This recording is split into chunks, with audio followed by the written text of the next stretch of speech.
All right, it is 6:06 p.m. I'm going to call this meeting to order. My name is Matt Bianca. I'm the chairman of the zoning board. I'm here with Miss Ann Bianca and Mr. Claude Phipps, the members of the zoning board. Mr. Jeffrey Knight is here from the city's planning bureau. Our city law bureau is represented by Mr. Neil Grover, and our attorneys, Mr. Michael Pikebush, here as well. There is a court reporter present. Court reporter is here because the zoning hearing board is more formal than the planning commission. The court reporter is making a transcript in the event of an appeal to the Court of Common Pleas.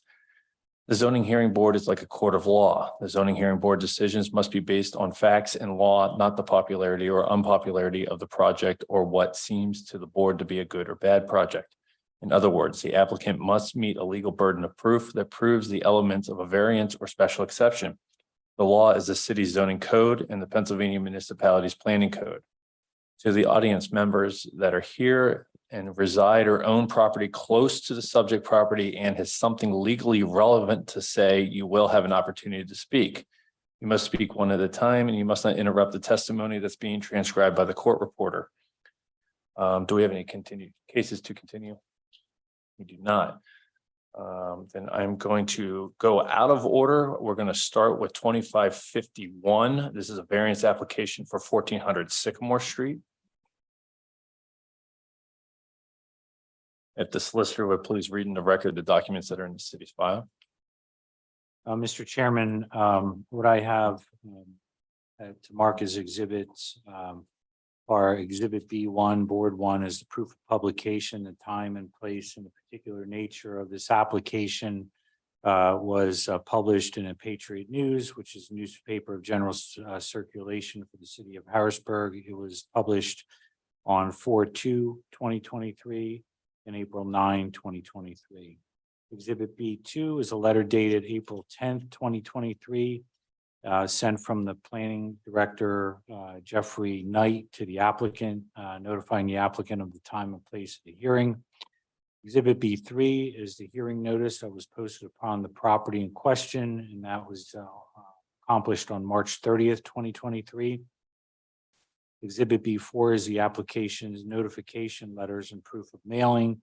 Exhibit B5 is the application with narrative. Exhibit B6 are 2 pages of the final subdivision and land development plan of the project. Exhibit B7 is a Google map of the property, photograph of the property. Exhibit B8 are 2 pages of plans for the wall sign. Exhibit B9 is a deed dated September 14, 2021. Purporting to give standing to the applicant. Exhibit B10 is the Planning Bureau case report, and Exhibit B11 is the City of Harrisburg Planning Commission resolutions. Mr. Chairman, I have exhibits B1 through B11. Thank you. I'm now going to swear in the zoning administrator. Jeff, if you could please raise your right hand. You swear or affirm the testimony you're about to give in this case is the truth, the whole truth, and nothing but the truth. I do. If you could please summarize the case and the issues and what the city's position is on the case. Yes, so the applicant is proposing to install a non-illuminated wall sign, 174 square feet in area in excess of the signage regulations for the RM district per section 7-325.6 the zoning code. Wall signage in the RM district is limited to 4 square feet. Additionally, the proposed signage will be installed higher than permitted in the zoning regulations. And I believe the zoning regulations limited to the height of the first floor. And the proposed signage was intended to be installed to the height of the 4th floor on the building, on the western elevation of the building. Additionally, there was another sign in the applicant's original packet that was a small sign that said Sycamore Homes over the main entrance. But as part of the Planning Bureau's review, I noted that that could be an identification sign if limited to the size in the zoning code and therefore not subject to requiring a permit. As part of our review, we recommended that the applicant just size that to the area permitted in the zoning code to basically withdraw it from consideration. And the applicant has agreed to that. Overall, the Planning Bureau felt that the Proposed signage was a little larger than necessary. And also in the way it was designed with one word beginning where the other word end in a vertical arrangement. And in considering whether the variance was warranted, and particularly the variance being requested was warranted, we felt that the design of the sign could be modified to be smaller, and also it could probably be relocated on the building face to be more visible to drivers coming from the west along Sycamore Street. We maintained the same sizing of the letters initially proposed, and doing so, we were able to arrive at a signage area of about 50 square feet. In total overall size, if the words are kind of lined up right next to each other with the appropriate kerning around each of the letters. We do feel that a sign of larger than permitted by right in the RM district is warranted, being that the property is right across the street from a school, and also that there are various industrial properties in the area just to the north and west, and therefore there's truck traffic. Drivers will need to really be keeping their eyes on the road for their own safety and the safety of others. And so a sign larger than 4 square feet is warranted. And that's why we have recommended that the applicant be permitted to have a sign up to 50 square feet and up to the the height of the second story on the western facade. The applicant at the Planning Commission meeting indicated that they were in agreement with these changes. And so the Planning Commission has proposed that the zoning hearing board approve the request with the following conditions. The signage will be limited to 50 square feet, which is the approximate area that the signage letters and 2 inches of kerning between each letter would occupy if the words on the wall were stacked vertically next to each other, and thus represents the minimum deviation from the zoning code. The signage will be relocated further north on the western elevation and or lower on the building so as to be more visible to drivers approaching the site from the west along Sycamore Street. The Bureau felt that signage no higher than the top of the second floor would be sufficient. And finally, as previously noted, the Planning Bureau recommended that the identification signage above the main entrance be revised to be in conformance with section 7-325.8A6 of the zoning code dealing with identification signs. The Planning Commission recommended that the zoning hearing board approve the request for the following reasons. Proposed signage is designed in such a way so as to maximize the square footage as opposed to being designed to conform as closely as possible to the zoning code. And the proposed location in the initial application will be obscured by street trees. As such, the Planning Bureau feels that the signage can be resized and relocated to be more in conformance with the zoning code. The proposed signage is advertising a conspicuous building on a neighborhood street with relatively low traffic and low speeds. The proposed signage size and height is more appropriate for high speed, high traffic context, and thus does not represent the minimum deviation necessary to afford relief. Given that the property is located across the street from a school and in an area of industrial truck traffic, it is reasonable to authorize signage larger than permitted by the zoning code so as to be seen by passersby without having to take their eyes off the road. And finally, the proposed signage is located such that it does not directly face any other structures, specifically residential properties, and is not illuminated. Thus, potential adverse impacts will be negligible. Thank you. The applicant could please state your name, residential address, business title, and then I'll swear you in. My name is Lauren McDaniel. I am with Steelworks Construction, located at 430 North Front Street in Wormleysburg. In attendance with me tonight is Mr. Jonathan Bowser, also with Steelworks Construction. And we are representing the applicant, which is Fernandez Realty Group. Please raise your right hand. Do you swear or affirm that the testimony you're about to give in this case will be the truth, the whole truth, and nothing but the truth? I do. All right. We are here tonight seeking relief in the form of a variance for a proposed sign that is divergent from dimensional criteria and the placement criteria for signs in the RM district. I won't go through too much additional detail as Mr. Knight was very thorough, but we'll just summarize that the Planning Bureau provided in the report that while there were unique physical characteristics created by the existing trees along the property frontage that did create a hardship not caused by the applicant, that our original application, the extent of relief requested was somewhat excessive. Again, we are in agreement with the conditions provided by the Planning Bureau in their report. We did receive the recommendation of approval from the City of Harrisburg Planning Commission earlier this month. And we believe that given our acceptance of the conditions of approval, we'd like to request your approval of the variance. If there are any questions, I'm happy to answer them. And I'll start with Mr. Phipps. No question.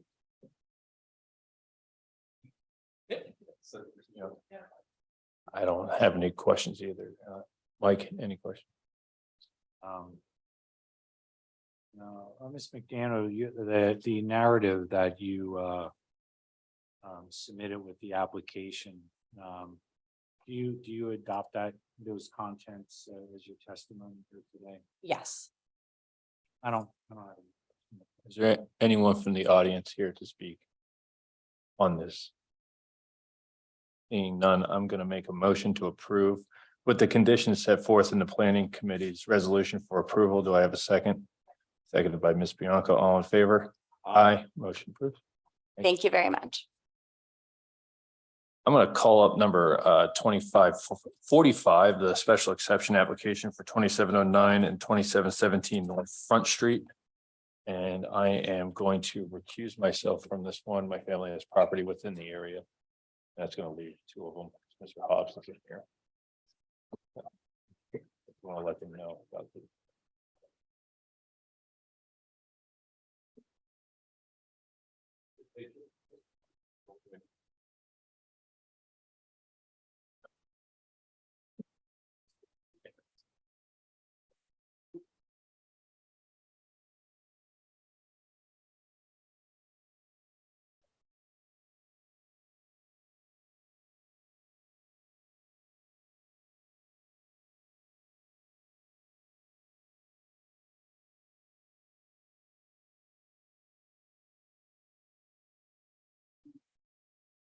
Yeah, we're good.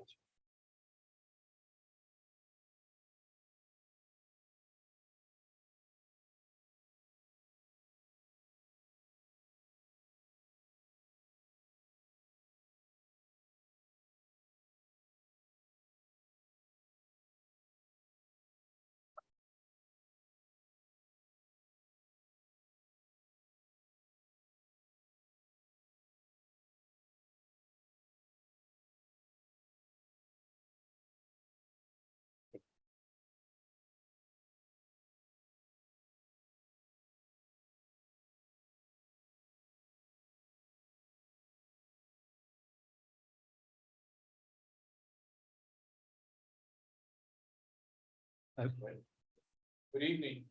Good evening, thank you. Start this. I need to rely on that for most of this, so I need the solicitor to read record documents that we can see. Okay. Before I do that, Mr. Hines, I just, as was indicated, Mr. Pianka, because of the location of where he lives, recused himself from this matter. So instead of having 3 members, there's 2 members here. And as you know, a split decision would be a denial in this case. And I just wanted to ask if you wanted to still continue with 2 members. I think we'll continue with 2 members. Okay, great. Given the nature of the relief we're requesting. Today. Okay. Thank you. I just had to let you know. So, Appreciate and I know you knew that. So I've marked as exhibits, board exhibit number 1 is the proof of publication. This appeared in the Patriot News, indicating the time and place and a particular nature of this relief being requested. It appeared on February 12th, 2023, February 19th, 2023, April 2nd, 2023, and April 9th, 2023. Exhibit B2 is a letter dated February 22nd, 2023 from the Planning Director, Jeffrey Knight, to the applicant, advising the applicant of the time and place of this matter. Exhibit B3 is the hearing notice posting, which upon the property in question, which occurred on January 24th, 2023 and April 13th, 2023. Exhibit B4 is the applicant's notification letters and certificates of mailing to the required neighbors.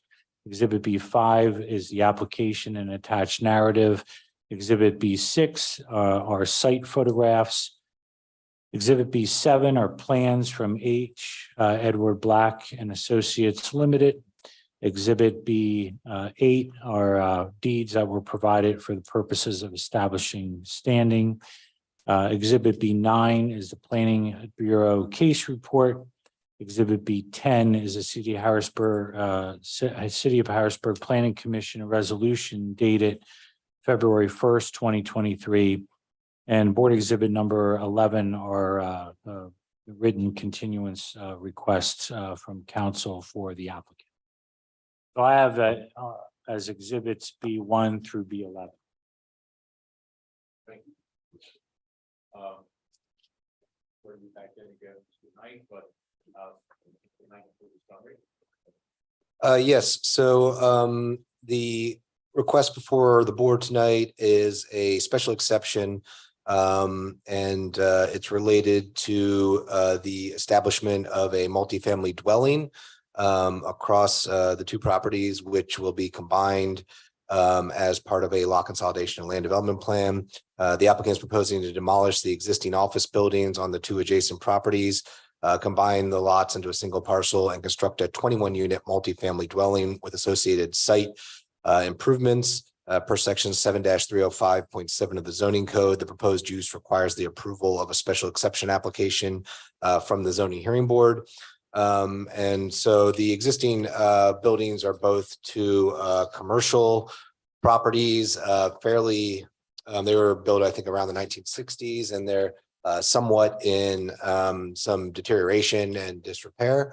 The buildings themselves are both located in the 100-year floodplain. And so that does present challenges with respect to the reuse and rehabilitation of those structures. They're limited to 50% of the pre-renovation fair market value per the city's floodplain regulations. Given that they seem to have kind of outlasted their useful building life, and the proposed construction will be made floodplain compliant. The Planning Bureau is in support of the project to bring our properties more into compliance and make sure they're more resilient going forward. At the Planning Commission meeting, there were two issues expressed by the neighbors, one relating to site access, particularly vehicular access, and the other regarding lighting. So with respect to the vehicular access, currently there is a one-way driveway eastbound onto the properties at the north end of 2717 or 2017, North Front Street, and then a one-way driveway going westbound at the north end of 2709 North Front Street. And in the rear of the properties, there's basically unrestricted access to the back from the alley behind it. The full rear of both of the properties is basically an informal parking area with, again, access across the whole width of the property. It's entirely paved. And so as part of the project, the applicants will be removing one of the driveways on site and creating a two-way driveway at the north end of what's 2717 now, North Front Street. And then in the rear of the building, they're going to be building curbing and a landscape barrier between the property and the alley so that there is one two-way access in and out from the property to the alley. So in doing so, they'll really be formalizing and clarifying vehicular access to the site, and which should make it actually safer for residents using that alley, whether they're walking dogs or riding their bikes, because you basically know where vehicles are going to be going in and out of the site from. Additionally, there is lighting around where that access point will be, so it should be relatively safe even at night. Then with respect to the lighting in the photometric plan that accompanied the land development plan set, it showed that any light encroachment onto the adjacent properties to the east, which front 2nd Street, so it would be in their rear yards, was below the 0.5 foot candle regulation in the zoning code, and therefore it would be in conformance with our regulations. Additionally, as verified by observation during site visits, most of these properties have some sort of barrier along the backs of their lots, whether it's a garage or fencing or a hedgerow. And so, I don't know whether the photometric plan took that into account, but it's likely that there'll be, a visual blocking for residents. And then finally, as the applicants noted at the planning commission meeting, there are already public streetlights along the alley that are actually installed, I believe, higher than where the intended lights on site will be installed. So there, the cone of that illumination would be larger than what the lights would be on site. So any additional light from the property would likely not encroach any further than what the existing streetlights do. And I believe that the applicants had a meeting ahead of the March, I want to say, a planning commission meeting with the neighbors where they discussed these two aspects and maybe some additional that they can speak to. But it's the Planning Bureau's understanding that the issues were addressed largely to the residents' satisfaction at those meetings. And the Planning Bureau feels, that again, this will simplify and clarify vehicular access to the site, and that any light spillover will be minimal, if not even negligible, compared to the existing street lights.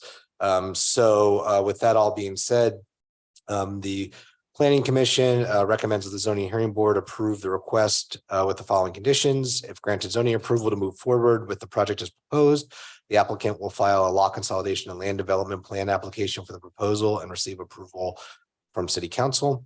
The applicant will coordinate with the floodplain administrator on the necessary documentation to be filed prior to and after construction of the building and all other obstructions on site, including the trash enclosure and the freestanding sign, which will be located in the front yard.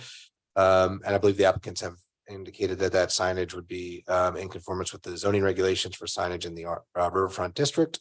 The applicant will comply with all PennDOT requirements for impacts on Front Street as developed through the highway occupancy permit process. So because Front Street is a state route, the change with the removal of the one driveway and the widening of the other will require an HOP permit from PennDOT. And then finally, the applicant will hold a meeting with the neighborhood prior to Planning Commission review of the land development plan application. And again, as noted, that has occurred. The Planning Commission recommends that the Zoning Hearing Board approve the request for the following reasons. The existing structures are substantially deteriorated and outdated and require a significant amount of investment. However, due to the floodplain designation of both properties, the type of work that can occur on site is limited. The new structure will be constructed in conformance with the floodplain regulations, ensuring the long-term viability of the development and the safety of residents. And finally, the proposal will result in the removal of a curb cut onto Front Street and vehicular separation between the rear parking area and River Street, improving vehicular and pedestrian circulation and safety. I need to take a study. Our alternate board member has arrived, so do I have to swear him in? I just wanted to ask, just for the record, Mr. Hobbs did come in during the beginning of your testimony, Mr. Knight, and Mr. Hobbs said you had a chance to hear Mr. Knight's testimony. Is that correct? Yes. Okay. I just want to ask, since we started with two, but Mr. Hobbs came in, is there any objection to having Mr. Hobbs be a third member of the board? No objection. Mr. Knight? Do you have No objection, no. City have any objection? No. Okay. I would then, Mr. Phipps, you're the acting chair, so you have the prerogative to make a motion or add Mr. Hobbs as a participating member. No, did you make a motion? I make a motion. Okay. Mr. Hobbs. Questions? All in favor? Aye. Okay. So now, we asked the applicant for, basically you're going to be sworn in. So, give you your name, your address, and business title. So I need you to raise your hand. Well, I'm the attorney representing the applicant. I won't be testifying tonight, but I do have two witnesses who will be, and they can provide their name. Whatever he says. Well, yeah, but the attorney won't be, because he's not going to be testifying. So if you could one by one, those who are going to be witnesses, identify yourself, and then you'll be sworn in. Yes, Adam Kerr, EI Associates, 2001 North Front Street. Christine Hunter with H. Edward Black and Associates, 2403 North Front Street. That's going to be factual, legal matter of purpose. Let the record show that both indicated that they will testify truthful. So. Thank you, Mr. Phipps. Ambrose Hines, with the law firm of Stevens and Lee on behalf of the applicant, EI Associates. Just thank you, Mr. Knight, for your testimony. It was very thorough. We don't have any questions for you and for explaining the project. We will try to keep this expedited. I won't reiterate anything Mr. Knight mentioned, but just to point out, this is in the Riverfront District. It's multifamily use, which is permitted by special exception. We are not requesting any variances related to this project. There are several existing dimensional nonconformities that have been addressed through the planning department that will either remain or be improved by the project here. So we haven't requested any relief related to those. The sole relief that's before you is just the special exception approval. We will go through some testimony and then address each of the specific requirements related to special exception, just for the record. And again, we'll try to keep this brief because I know you have a busy night tonight. So again, Mr. Kerr's the applicant's representative. We're going to start. I've prepared a packet of our exhibits, which have been labeled. And as we go through, I'll just have him briefly identify them, and then we'll move those entry into the record as well. Sounds good. Okay. Just to begin, Mr. Kerr, state by whom you're employed again, EI Associates, 2001 North Front Street. and what is the relationship between EI Associates and which is EI 2709 North Front Street LLC? We are related companies under common ownership. And you're authorized to speak on behalf of the applicant. Yes. And just to identify for the record, what I've marked as Exhibit A1, is that the zoning hearing application that was submitted? Yes. And that was prepared on behalf of your consultants and submitted, that included all of the materials required by the code to be submitted with a special exception application. Is that correct? Yes. And have the plans that were submitted originally with this application, which was back in January, I believe, have those plans changed since we've submitted that application? We did change the quantity of units from 24 units to 21 units, and we have updated some exterior images. And the property is two parcels, 2709 North Front and 2717 North Front Street. Is that correct? Yes. And that's approximately 36,000 square feet combined area, correct? Yes. And just to identify for the record, the Exhibit A2, which I believe is a corresponding exhibit for the city, those are the current deeds for the property, correct? Yes. And they indicate ownership by EI 2709 Front Street LLC. Yes. Okay, so why don't we just go through, if you can, the updated plans, go through each sheet real quick for the board so they get a sense of what the project is. That should work unless it's not on. Can I speak into here while I'm talking? Yes. About the plans?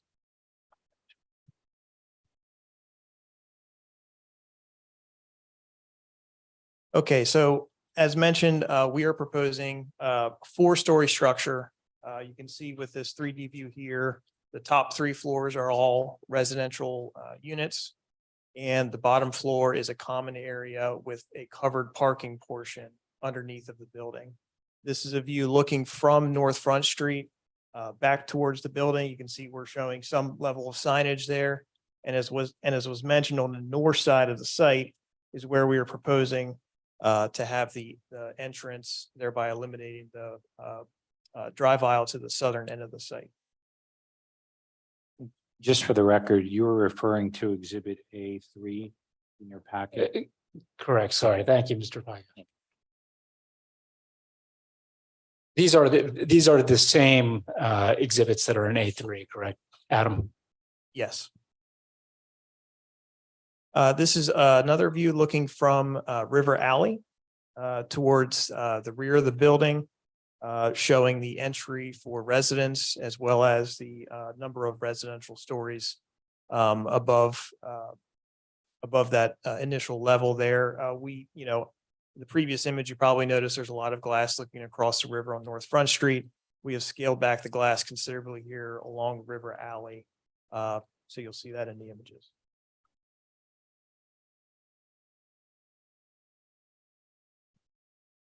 Drawing 2 is just existing site plan showing current properties at 2717 and 2709 North Front Street.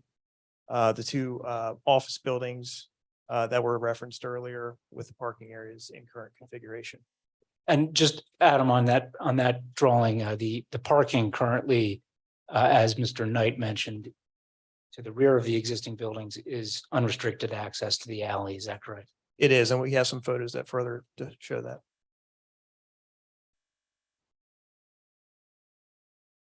Drawing number 3 includes a number of photos taken in and around the building. Buildings plural, I should say. As mentioned earlier, you can see the unrestricted free access along River Alley, which we're looking to improve.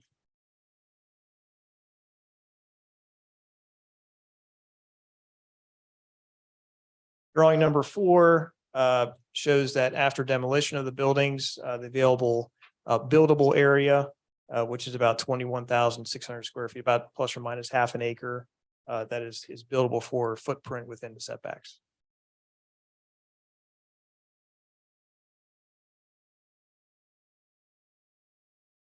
Drawing number 5 is a site plan. I will defer to Ms. Hunter. She will go through the site plan in more detail, but this is an architectural site plan showing the proposed improvements.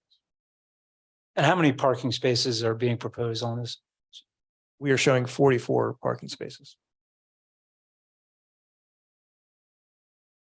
Drawing number 6 shows the entry level. So this is, we're proposing some common areas on this level. Again, the main entry, which has an access from both the proposed parking area along River Alley, as well as under the covered parking area with the residential stories above. We're showing a couple amenity spaces. We have a mail storage room, package delivery room. We have a foyer, a fitness center. We also have leasable storage for the residents as well as bicycle storage. We also have some service spaces, including stairs, mechanical spaces, and an elevator.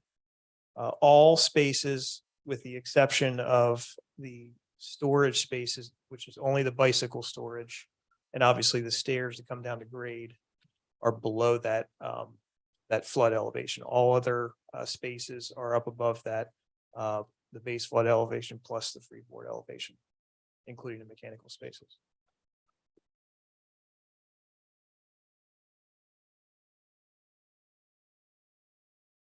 Drawing number 7 shows the typical residential floor. This will be for levels 2, 3, and 4. Each floor has a total of 7 units, 2 of them being 2-bedroom units, and 5 of those being 1-bedroom units. The 2-bedroom units are on the ends of the building, on the north and south sides, and then the 5 1-bedrooms are in between those units in the center of the building. Each floor also has 2 means of egress as well as access, plus elevator access and a trash room with a trash chute.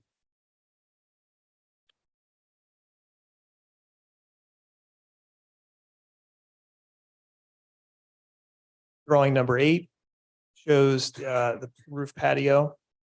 The only projections into the roof patio are the elevator and the 2 stairs. Everything else is protected by railings, and we'll have a hardscape plus hardscaped area there on the roof as an amenity space, which would overlook the river.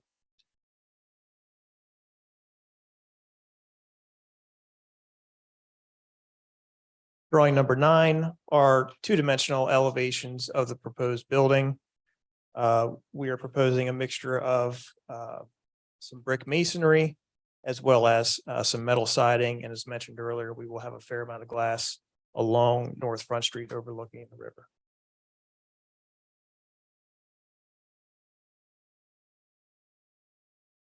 And drawing number 10 is a cross-section of the building showing all 4 levels, and that we are staying within the 45-foot threshold for the building height in this zone. Thank you, Mr. Kerr. And it was mentioned that this project is located in the floodplain overlay district. When you submitted the special exception, did you submit the materials that are required for projects within the floodplain overlay district? Yes, we did.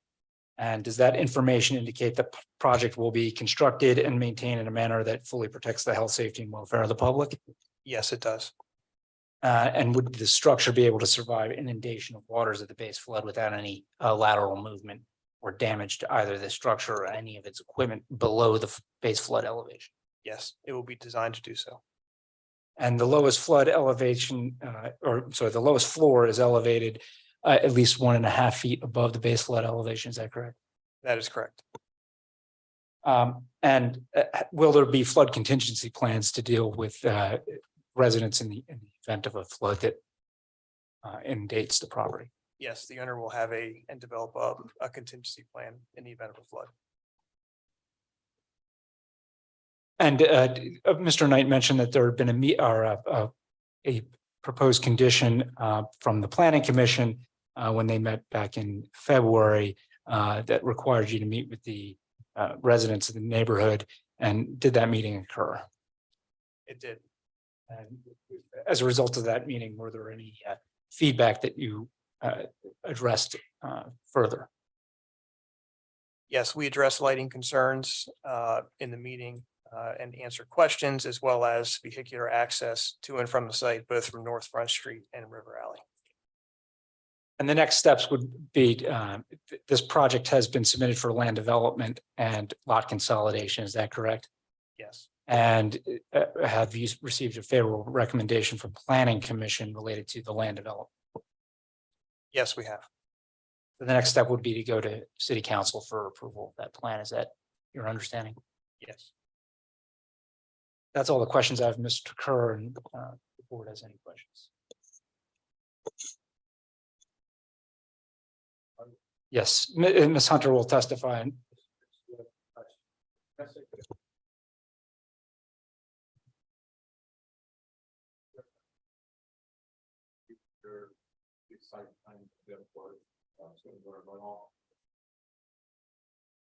That might be a question for Ms. Hunter. Thank you.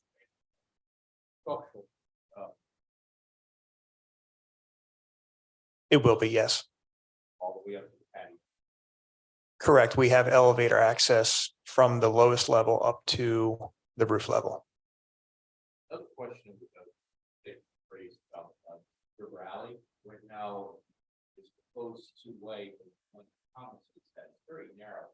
So how are you going to navigate through the traffic down the narrow alley? Okay, where basically right now you can get on the settle, take it on the one part either way. But I was going to mention, we could probably walk through that a little bit on the site plan. But I mean, my understanding is, that is the traffic pattern on River Alley currently. We can address that question, I guess, again with Ms. Hunter. Thank you. Okay, and my last question, I was asking above or below ground, where you still for electricity, gas, it's going to be all electric, or is it going to be mixture gas and electric? It will be electric and it will be all above ground. There will be no basements or below grade structures in the building.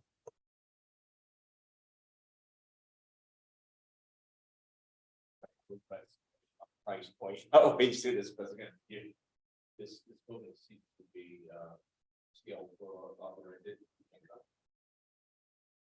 It is market rate and we don't have a price point set yet for the units. That's something that we're currently looking into.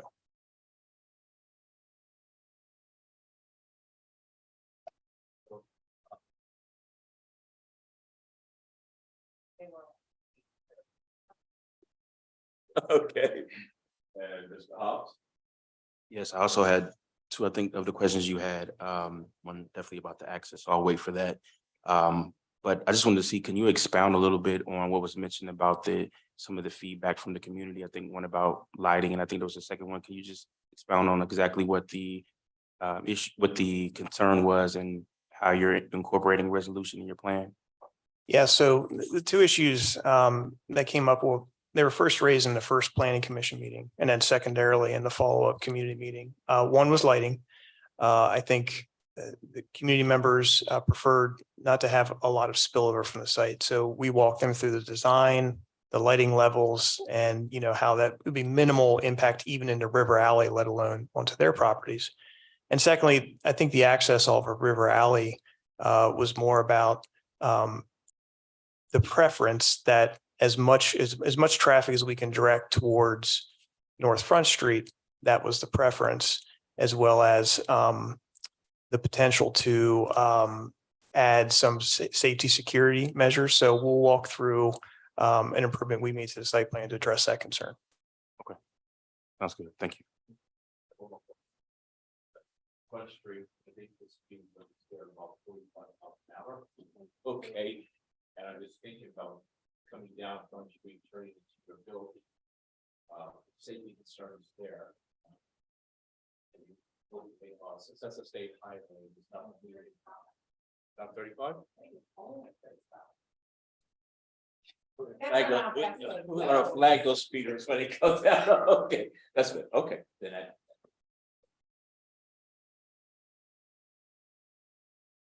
just had one question that you mentioned this before, but I didn't get it. The structures, 3 floors, you have 7 units per floor. What's the makeup of 1 bedroom, 2 bedrooms? So it's two bedrooms per floor and 5 1 bedrooms. So it's a total of 6 and 15 is the unit matrix. Okay. Yeah. Are they the outer wing, 1 bedroom? That's correct. Yes. And all 5 of the units are from front to the rear of the building. Is that correct? It is correct. Yes. They all do, correct. And access to a rear corridor to take them to the stairs and elevator from the rear. I hate to do this, but I got more questions. I read the planning commission report. I think this group raised the issue about the stakes. Look at the stakes in the building, say do something to make the building look less like Hotel 6. Well, so that was a comment in the initial planning commission meetings. So we originally presented some colored flat 2D elevations. So we have, had added some 3-dimensional views since then and for tonight's meeting. So.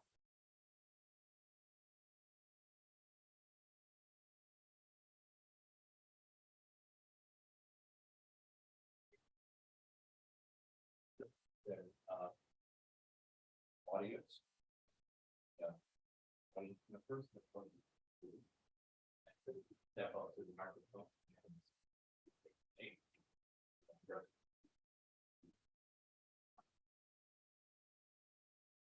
Good evening. My name is Ann Deegan. I live in Camp Hill, and I am in the North Front Street area on a regular basis. So I'd like to comment on your plan, if I may. Can you hear me? I have a statement to read.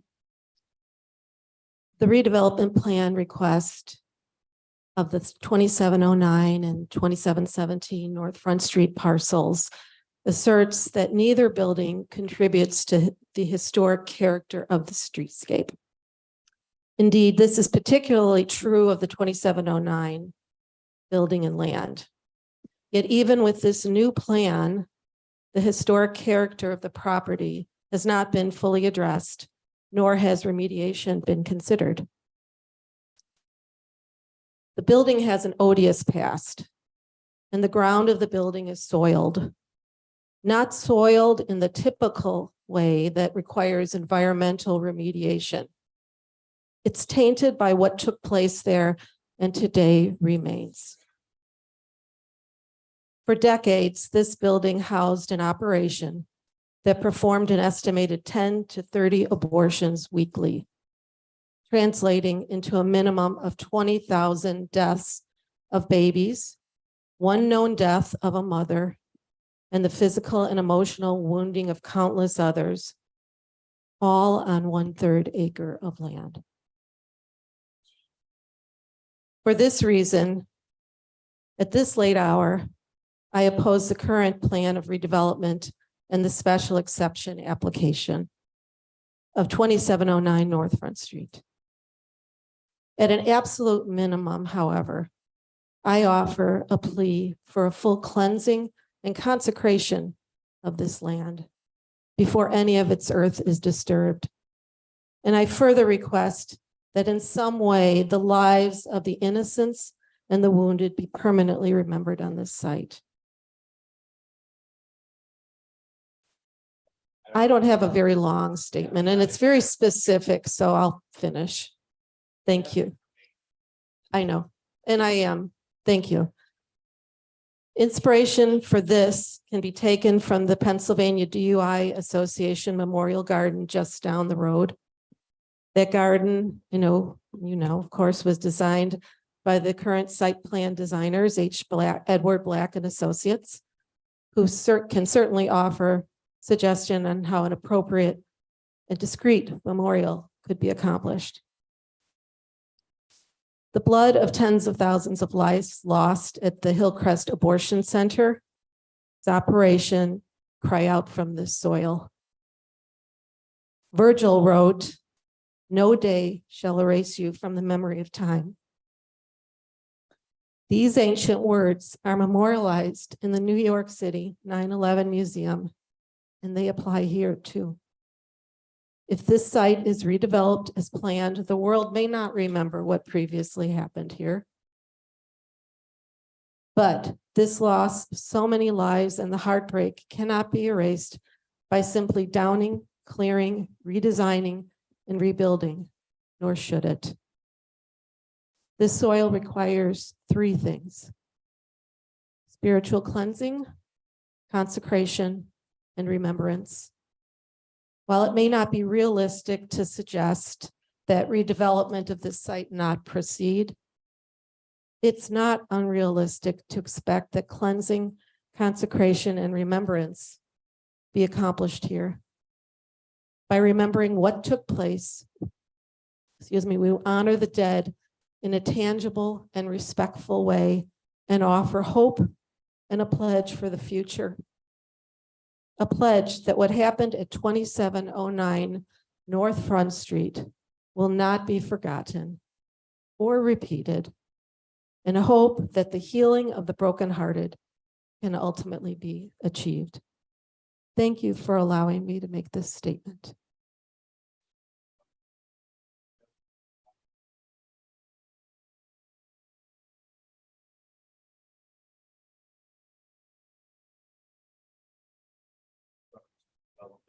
Of the site, okay, and I let you go again. I understand what you're saying. I don't cut anybody off with what you have to say. Okay, but thank you. And I tried to address the idea of the historic character, and though it may not be exactly what you had in mind, thank you for letting me proceed. I just want to add, I think, so what he's trying to say, I think, is it comments need to be specific to matters of zoning, right? So there's even with any application, right, it's going to go to different committees. So even like from a historic perspective, that doesn't necessarily relate to zoning. We're looking at making decisions based off of the zoning code. Right. So, I mean, I think my suggestion is if that's a strong concern, and maybe it would go to one of the other meetings that this application would even have to go through for your, right, which would probably Oh. be city council for your concern to be heard. Thank you.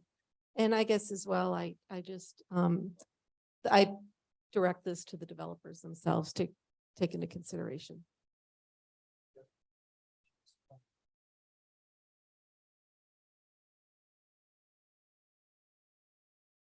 It's not germane to this application. I understand. I do, I'm sorry, sir. The thing that I would just say to clarify is this was not an office building. Appreciate it. You have another witness then? And I think Mr. Phipps, you're not using the microphone, sir? Just because this, Let's see if my voice carries better without the microphone. well, it has to do with the recordings. Okay, I apologize. Jeffrey, a reference was made to the historical nature of the site.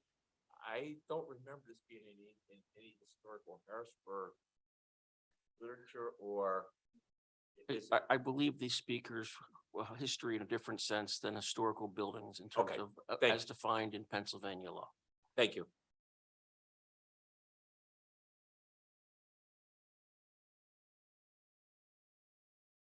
If there are no other questions for Mr. Kerr, we'll move on.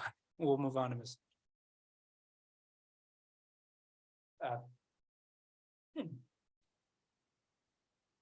Ms. Hunter, for the record, just state by whom you're, I'm employed by H. Edward Black and Associates. and are you, what is your position? I'm a landscape architect. And are you a registered landscape architect in Pennsylvania? Yes, I am. I'd ask that Ms. Hunter be qualified as an expert landscape architect. Is there any objection? to qualify as an expert? And are you familiar with the site and the surrounding area that's at issue today, 2709 and 2717? And are you familiar with the city ordinance provisions, relevant items to this application? And you might have to speak. Okay. And did your firm prepare the surveying? The field survey was prepared by a consultant. We then, from that field survey, prepared the base map of the existing condition. And I'm putting the exhibit A here. Identifies the existing condition. Is that representative of the existing condition, right? Yes, it is. And Mr. Furrow accurately described those conditions. Yes.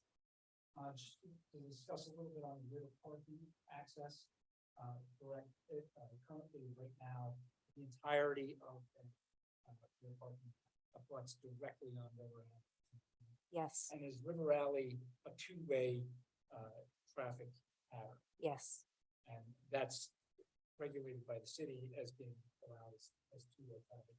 Yes. And does traffic currently travel on both directions? You're not. Yes. And with respect to the access point front, you refer to your exhibit A2.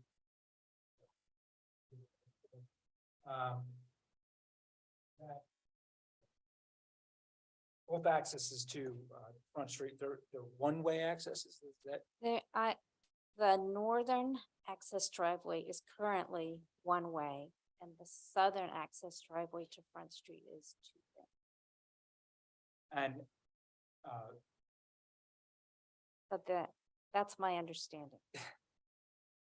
and the proposal today would be to eliminate one of those driveways and replace it with a two-way access drive to Front Street. Is that correct?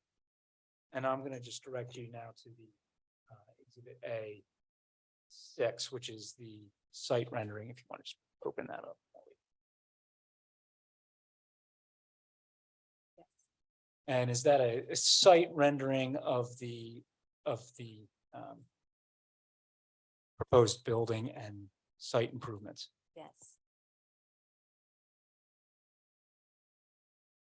And the proposal would be to consolidate those properties into a single tract, correct? Correct. And that northern access drive that we're showing, is that wider than what's currently there? Yes, So that would be two-way traffic, yes, and that would alleviate the need for additional traffic onto River Alley to have that as a two-way access, correct?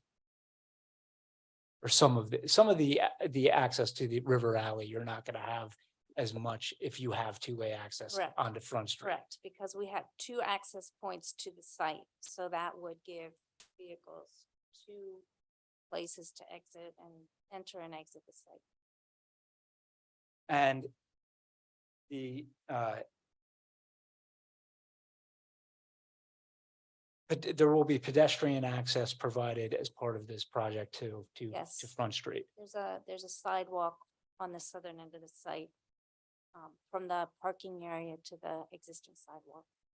And with respect to stormwater, what are the intentions with stormwater? So we actually are proposing two stormwater BMPs. There's a rain garden in the front of the property. That's a depression that's planted. And then there's also a below parking BMP, the parking lot to the rear. And approvals for those stormwater facilities have been submitted to the appropriate agencies. We have submitted our stormwater plan and report to both the city and Capital Region Water. Capital Region Water has reviewed it. They have some minor comments, which we will. And in terms of landscaping along the front, you're proposing landscaping in the front of the property to shield some of the parking that's underneath the building. Is that correct? Correct. And landscaping in the rear, the current parking, which is directly abutting River Alley, is going to be moved away. And there will, what are we proposing in that area? So currently the parking extends to the alley.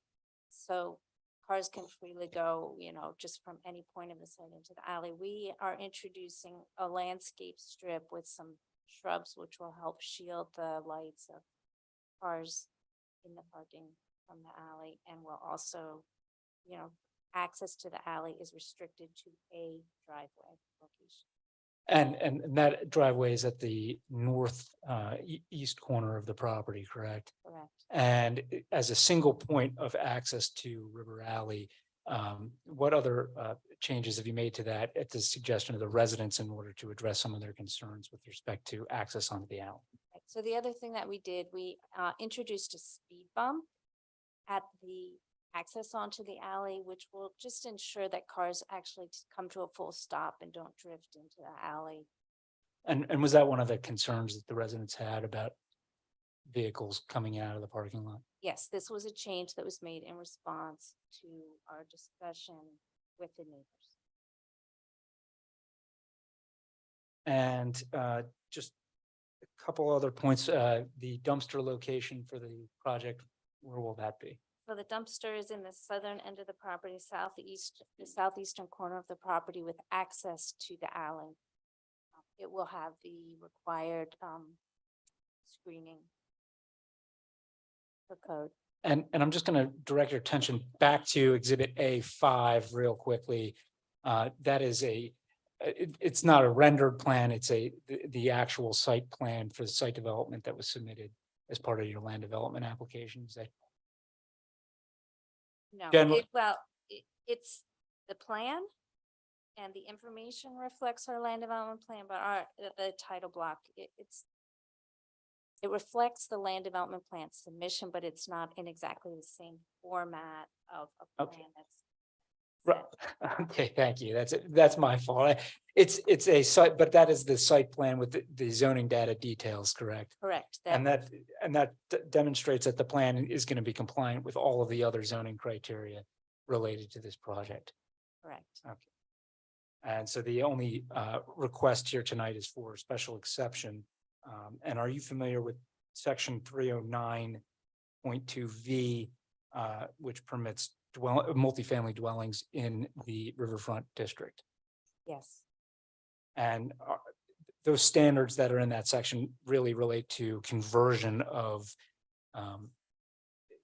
existing dwellings into multifamily, and they don't really relate to a new type of building like this, do they? Correct. And are you familiar with the general special exception criteria Yes. of the ordinance, which is in 7-3236? Yes. And just to run through those quickly, is there any conflict with any city ordinance or federal or state law or regulation related to this proposed project? No. And has been proper traffic ingress and egress been addressed by the plan, in your opinion? Yes. In your opinion, are there any significant public safety hazards generated as a result of this project? No. And in your opinion, will there be any significant adverse effect on the character of the surrounding neighborhood? No. What's the general nature of the properties to the north and south of this property? To the north is the doctor's office.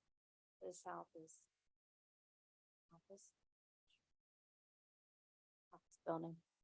And the properties to the rear of this property are residential in nature, correct? Yes. And this project is also residential. Yes. And will this project improve the neighborhood, in your opinion? In my opinion, it will definitely improve the neighborhood. And is that because the older office buildings will be? They're currently vacant. The buildings have deteriorated. So this will improve both the aesthetics. It will bring, it will be used instead of a vacant. I understand there was some vandalism on the properties, but once people are living there, that will stop. I think it will actually help circulation because we are reducing some of the nonconformities with the parking in the rear. And has adequate site design and screening of refuse areas been provided on your plan? And with respect to the environmental performance standards, there aren't going to be any explosives or biological, biogenetic, or toxic hazards as a result of this project. Is that correct? Not as a part of this use. And no outdoor storage of machinery. Is that correct? Are there any wetlands on the site? No. Are there any slopes over 25% on the site? No. Any noise impact or from outdoor machinery causing nuisance on the site or as part of this project? Not as part of this use. Any unusual vibrations expected? Not expected, no. Any unusual odors or dust expected as part of this? I would not expect that. And I'm just going to direct your attention to the A7. Is that the lighting plan? Yes. Exhibit A7. And that shows, as Mr. Knight testified earlier, that the project, will that project meet the site lighting requirements that would Yes. be applicable to this building? Okay. And there aren't going to be any lights above 25 feet, are there? Correct. Okay. Any spillover expected in excess of the requirements under the ordinance? Not in excess of the requirements. I'm going to just direct your attention to A8. Is that typical? What can you just tell us what that is? Okay, so A8 is the proposed light standard within the parking lot. So that's the light standard that you're going to be using. Yes. Okay. And then just at A9, And A9 shows, I believe it's a photo of the existing street lights in River Alley. So you can see that there are street lights there that actually are pointing towards the residences. So and at our neighbor meeting, they did state that those lights shine in the yards, light in the yards from those streets. and those lights are going to be set much higher than the lights in the proposed parking lot. Yes. And would you expect that the lights that we're using have any increase at all on the light spillover into the neighborhood? I don't believe there would be any significant impact to the light on their properties from our proposed site. And then you're going to, we mentioned already, you've submitted, are you going to file or follow all ENS permitting procedures as part of the land development? Yes. And there's not going to be any outdoor storage or display as part of this development? Not proposed, no. And there's no open space recreation zone adjacent to this property, is there? And finally, we already talked about this, there aren't any historic architectural buildings on this site, are there? This is not in a historic district of the city. That's all the questions I have for Ms. Hunter, or anything from the board.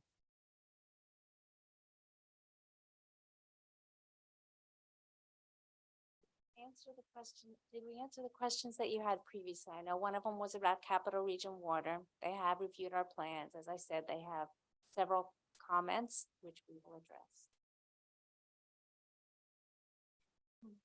Yeah, the only other question I think was about the traffic for the alley.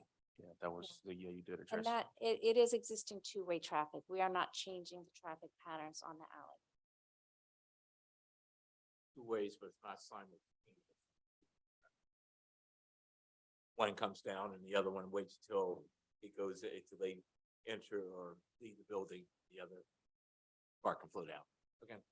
And is that why it really is imperative that we also have that front street access? Correct. And you will be seeking, as part of the land development, an HOP related to that front street? Yes, yes. One, address the lighting concerns. Security, since you're gonna have parking, a parking lot area that's adjacent to the river alley. Okay, will these buildings have cameras or something there? Will there be on-site management? We will have security cameras, in the building, throughout the parking area. There will not be on-site management, at this property. So how will those cameras get monitored? You have an agency that's gonna do this 24/7? We do, Tie-ins with HPD? correct.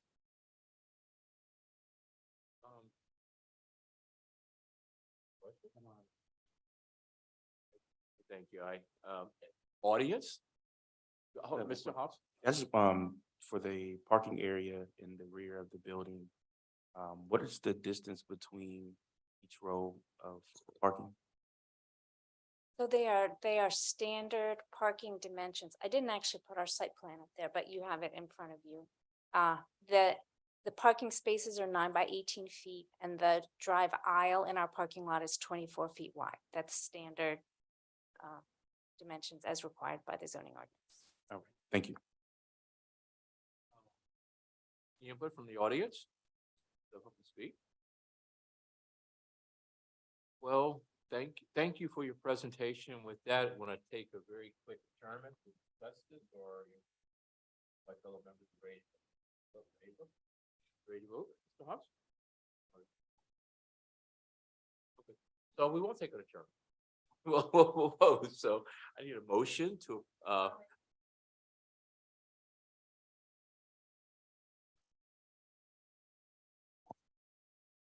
I'll second the motion. Questions? Hearing none. All in favor? Aye. Thank you very much. Approved. Thank you.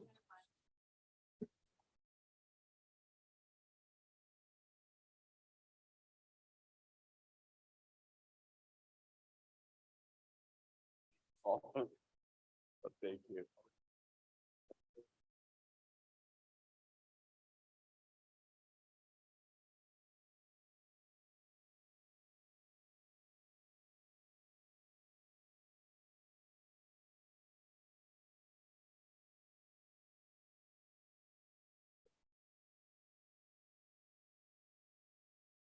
They can always change the date. I can't correct it, but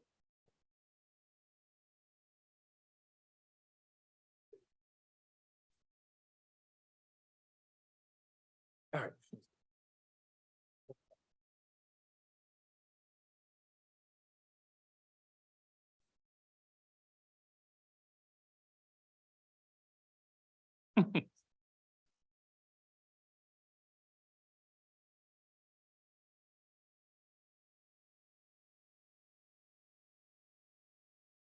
We're gonna do Capitol Heights space.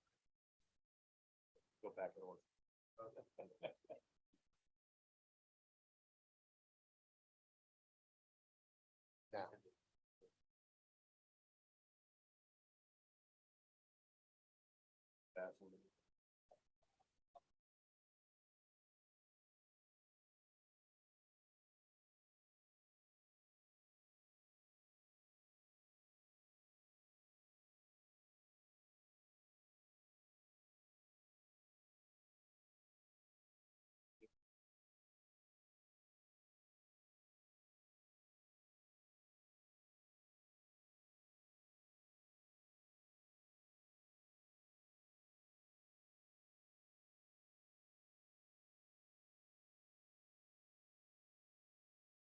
Into motion. She's gonna-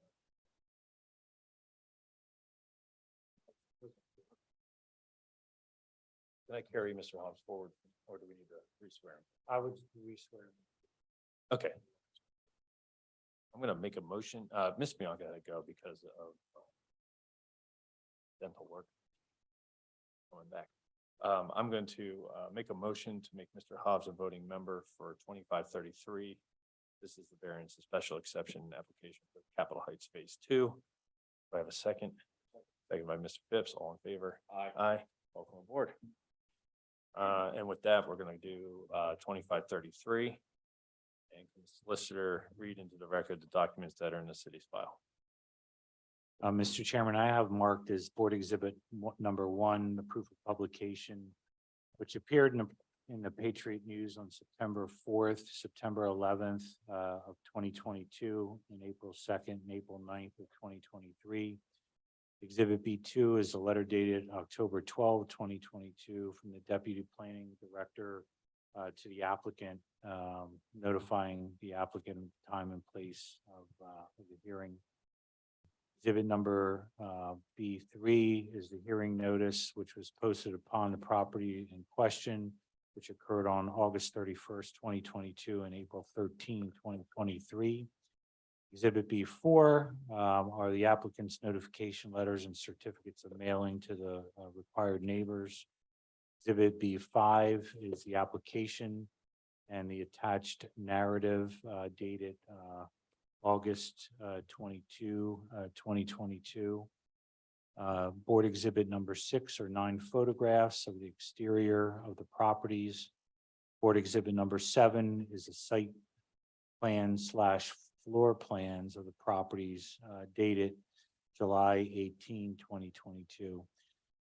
Board exhibit number 8 are the deeds of various properties for the purposes of establishing the applicant's standing in this matter.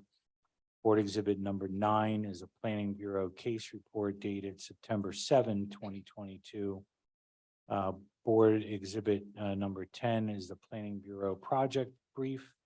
Board exhibit number 11 is the resolution, the Harrisburg Planning Commission dated October 5th, 2022.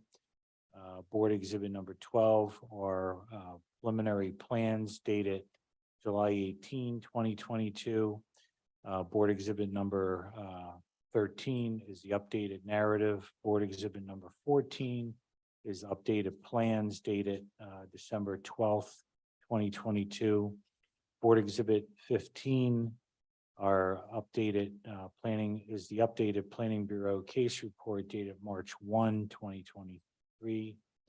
Board exhibit number 16 is the updated resolution of the Harrisburg Planning Commission dated March 1st, 2023. And board exhibit number 17 are various continuance requests from either the applicant or council. So their board's exhibits 1 through 17. Thank you. I'm going to make a note that the zoning administrator is still sworn in from the first one we had tonight. I'm also going to swear in now the applicant before Jeff gives the overview because of how large this packet is in case questions come up as we are going through this. If everybody from the applicant could please state your name, your address, and your business title. We'll start with Mr. Long. Matt Long, 126 Walnut Street, the project developer. Chris Bryce, 2901 North Front Street, project developer. Andy Giorgione, council, 1426 North Third Street. Mark Karowski with K&W Civil Engineers, 2201 North Second Street, If you could all please raise your right hand. North Front.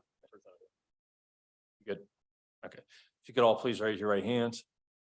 Do you swear or affirm that the testimony you're about to give in this case will be the truth, the whole truth, and nothing but the truth? Let the record show they all answered in the affirmative. All right, Jeff, you can begin. Yeah, so where to begin, I guess is a really good question. As noted in the reading of the exhibits and kind of size of the documentation I have here on my desk, this is a fairly large and complex project stretching across effectively 9 development sites in the Capitol Heights neighborhood, which is generally bounded by Hamilton Street in the north, North Fifth Street in the east, Harris Street in the south, and then Logan Street in the west. And the project involves the development of long vacant lots that were originally, I believe, several decades ago, reviewed and approved for land development as part of larger projects, which I believe some of the project was developed back at that time, but for whatever reasons, the development was not finished, and the although some of the sites had been subdivided and had utilities roughed in back then, they never were completed as development. So they've laid a vacant fallow since then. And so this project is looking to kind of complete that initial development of these vacant lots, albeit in a slightly different format. The project involves 7 different multi-family dwellings, 3 of which buildings A, B, and C in the updated plan set will actually be mixed use dwellings with first floor commercial space and apartments on the upper floors. And then buildings D, E, F, and G are going to be standalone multi-family dwellings. There will also be 4 total row homes, 2 fronting Clinton Street, just west of building A, and then 2 fronting Logan Street, just north of that. So the zoning relief before the board today is related to both the use of buildings A through G in a multifamily dwelling configuration and use, as well as for dimensional variances related to the actual footprint of the building, encroachment into setbacks, exceeding the maximum impervious lot coverage, et cetera. And then in addition to the buildings themselves, the applicants have proposed parking on, I believe, 6 of the sites. The only sites which will not have parking are the 4 townhomes and then building B. And so building B will be requesting a special exception for relief from the off-street parking requirements. However, the applicants in their updated site plan do have a kind of parking map showing where in across the whole project footprint different required off-street parking is being assigned to different lots. And the zoning code does allow the provision of off-street parking not on the same property as long as it's within 500 feet of the principal use being served. So that's essentially what is being requested as far as zoning relief, although you don't see it on the site plans themselves. The applicant has agreed to provide the required landscaping and trees that would be required as part of the development of accessory parking.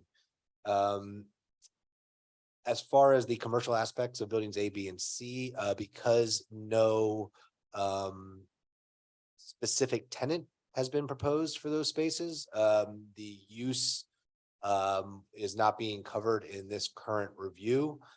It otherwise would, because they're very limited commercial uses, but that's something that the applicants will have to address at a future time when those tenants have been identified. All that being said, the Planning Bureau had recommended approval of buildings A, B, and C as initially proposed, as well as the 2 or the 4 townhomes. And during previous planning commission reviews, we had recommended continuance for buildings D through G, largely to allow the applicant to provide a justification for the If I'm gonna proposed stop you development. for a Yes, second, okay. So you're using A, B, C, D, E, F, G, which is on my page 114 of 219.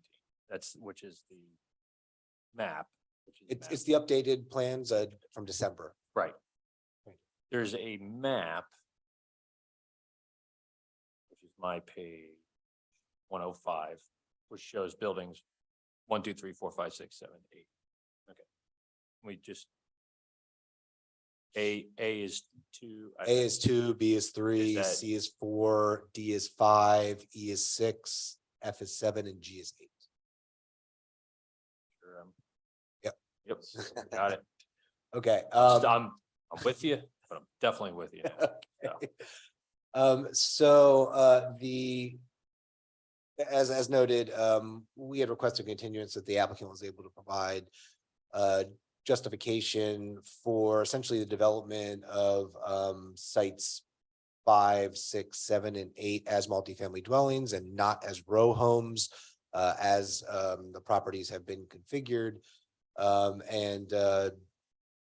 Today the applicant provided, and specifically we were looking for like maybe a pro forma to discuss the costs involved with these that may provide a financial hardship that would justify that.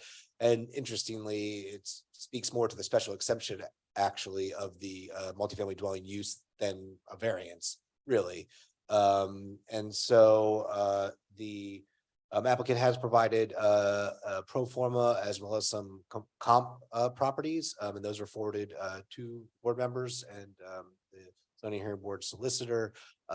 And I believe that Mr. Kurowski is here to maybe speak about the inadequacy of the existing utilities and again, speaking to the justification for the multifamily dwelling proposal aspects. One of the things that was brought up at previous planning commission meetings was concerns as far as concerns from the community was the height and intensity of the standalone multifamily dwelling buildings 5 through 8. And as a means of addressing that, in their revised proposal, the applicants have removed 1 story from each of those buildings. So they were initially 4-story buildings. They're now 3-story buildings. And buildings buildings 5, 6, and 7 will each have 12 units instead of 16 units. And building 8 will have 8 units instead of 12 units. So in addition to reducing the amount of off-street parking that is therefore required by the overall project, it also has the effect of reducing the intensity of the zoning relief being asked, such that for building 5, there is no longer a variance required for relief from the density regulations due to that reduction in the overall height and intensity of each of those buildings. So with all of that being said, the planning commission recommended that the zoning hearing board approve the proposal they kind of addressed each of these sites individually. I don't know if you want me to read through each condition of approval and reason for approval, or just kind of summarize them in total. How would you like me to proceed with that? So we have B16 marked as president of the Harrisburg Planning Commission. Is that what you're referring to? Yes. Okay. So I think it begins on page 30 where the planning commission goes from building to building with their recommendation and conditions. Correct. For approval. I mean, I think that's part of the record. So I don't think you have to reread all these matters, as long as you acknowledge and adopt the contents of these of this document, these pages as your testimony. Okay, and yes, and I do that. The only question I would have is, with regard to that is, these documents, indicate, I think, buildings 5 through 8, B through G. I think if they recommend it to be continued and they don't have any conditions spelled out here, are there conditions for those, or am I missing that? So the only conditions, so these were, it's on the second to last page of the resolution. Which states, that with respects to buildings 5 through 8. The conditions were that the buildings be located along the front yard property lines to create more usable space in the rear of the buildings for residents. Yeah, I have to, I'm not seeing that. Where is that? I didn't see. Is it on page 34? Like on the I don't have top- the pages numbered on here. on the top left? Do I have a No, this is in the resolution. So you were looking at the case report there, I think? resolution? Okay, if you would like to look at the resolution, I can bring it up to you guys to see. Could we get clarification on what is the record, I guess, to start with, so we're all on the same page? So this is it's been a complicated file for everybody, so you guys. You could take a look at this, Mr. Knight, and this is what we have is this is the March 1st, 2023. Yes. Right, so it says resolution here. Beginning, and it's just really thick. Oh. Yes, that's like the whole.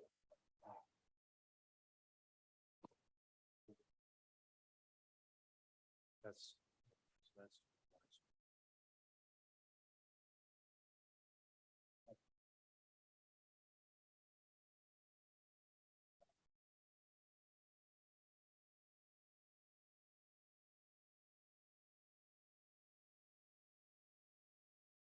Okay. Let's see where that is.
Mr. Chairman, can we go off the record?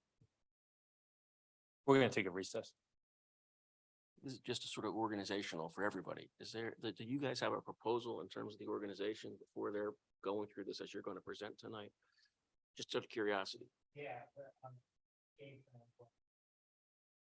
Usually walk through each of the buildings.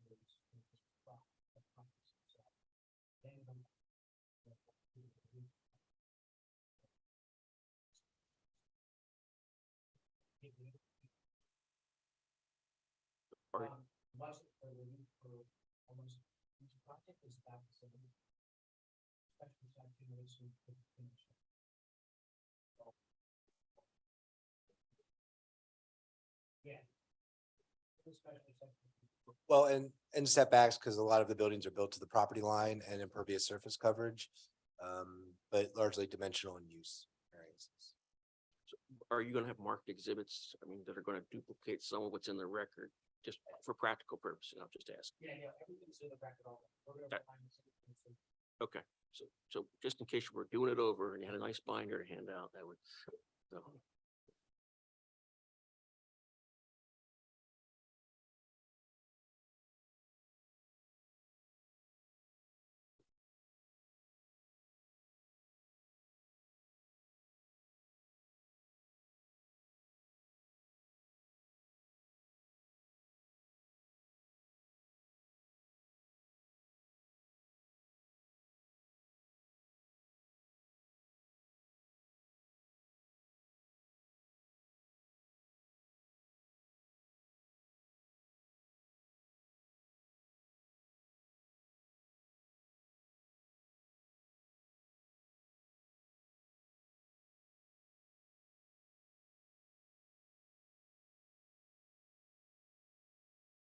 It's only here in under. And then, so to go back, I'm gonna bring us back in a session, to go to where we left off, then yes, Jeff, give a quick summary, not everything, then where you were, and then we'll start with. So I had begun reading again at the point where it discusses buildings 5 through 8. Because that was kind of the new stuff that the zoning hearing board probably hadn't seen from previous discussions with the planning commission. And so with respect to those buildings, the planning commission recommends that the zoning hearing board approve the request for the following conditions. The buildings will be located along the front yard property lines to create more usable space in the rear of the buildings for residents of the developments, and for the incorporation of required landscaping, screening, and trees. And the applicant will submit additional documentation regarding their financial hardship justification prior to the zoning hearing board meeting. And then the planning commission recommended that zoning hearing board approve buildings 5 through 8 for the following reasons. Although the proposed multifamily dwellings differ from the originally proposed row homes, the decades of incomplete site development under multiple owners and the continued vacancy have demonstrated that the initial proposal is no longer viable, which provides some support for the applicant's request for multifamily dwellings.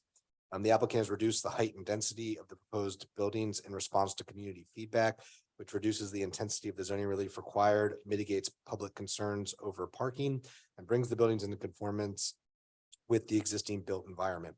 Thus, the essential character of the neighborhood will be retained and in fact will be enhanced through the redevelopment of long vacant lots.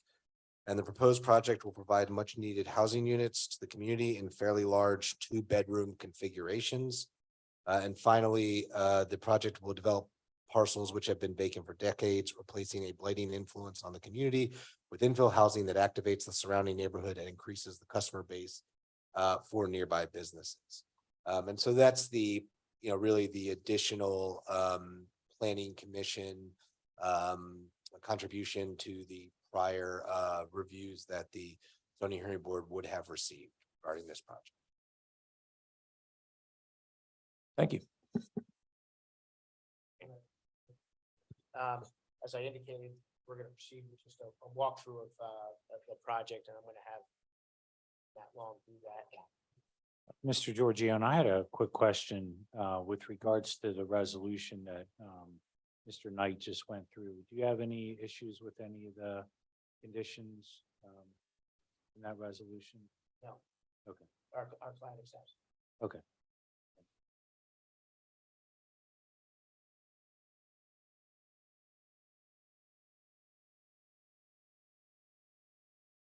Matt, do you mind just introducing yourself?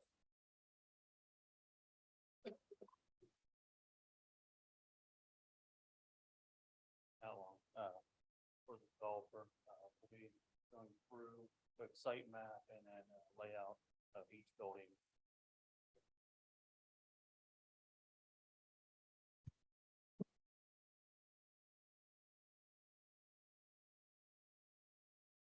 Just for the record, these are the plans that are marked B14, I believe.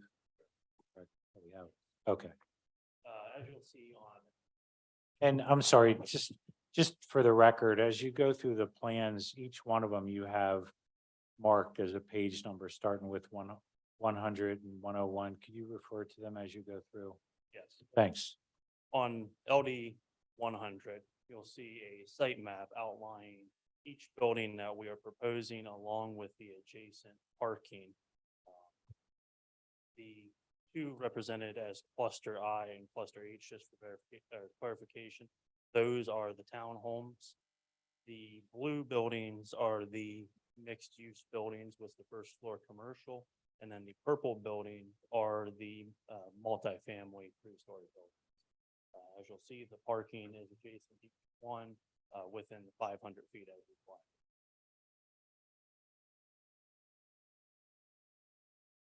Moving on to LD 101.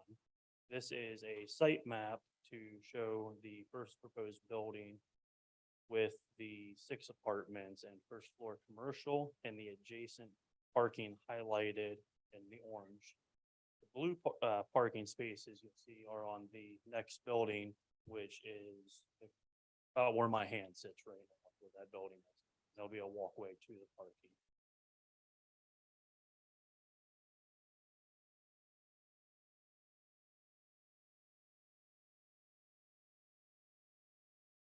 On LD 103, we have just a typical layout of the first floor as an open shell space for retail or office, whatever it may be. And then a layout of the apartments as well.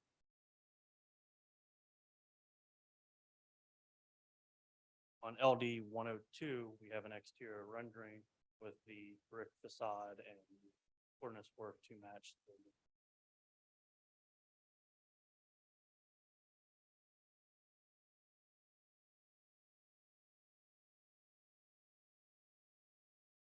on LD 104, we have the site layout for a 4-unit apartment building with first floor commercial space. This one consumes pretty much the entire parcel. It's the corner of Hamilton 4th. This is where the parking ties in. With LD 101, this would be the way it's laid out, the location. So you'd be walking from here to the parking situation. That 104 represents building, which building? B. Building B. Okay.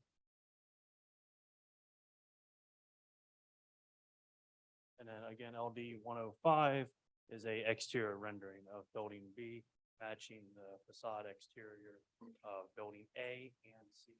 You'll have the 3 corners that sit across from each other with the matching aesthetic.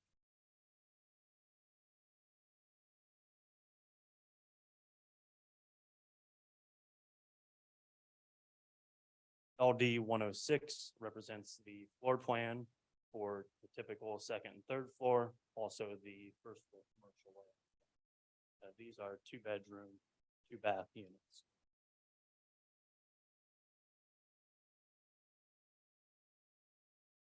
LD 107 represents the building C layout, the site. As you'll see, the parking for this building for the 6 apartments are directly behind it. This sits straight across the street from building B.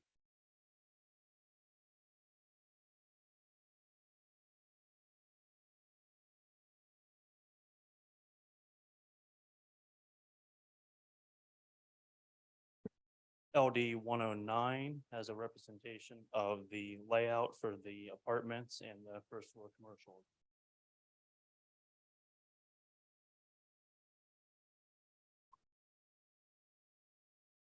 Directly behind that on LD 110, you have the site layout for building E. All right, Matt, let me stop you there. So the first A, B, C, or 2, 3, 4, they're all mixed use. They're all gonna, you're thinking some sort of commercial. Do you have any idea what type of retail, or has anybody reached out? Yep. We've had daycares reach out. We've had one of the long-standing ones that we've been in talks with is a UPS store. Those are the 2 that we've been in contact with over the last 2 years that are still interested. There's been magnitude from coffee shop to retail hobby shop, many different. Could I get you to put LD 100 on the other easel and just like over here so we can go back and forth with?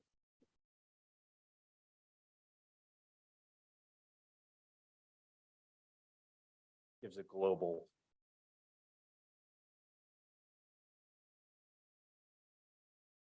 Yeah, eventually, right?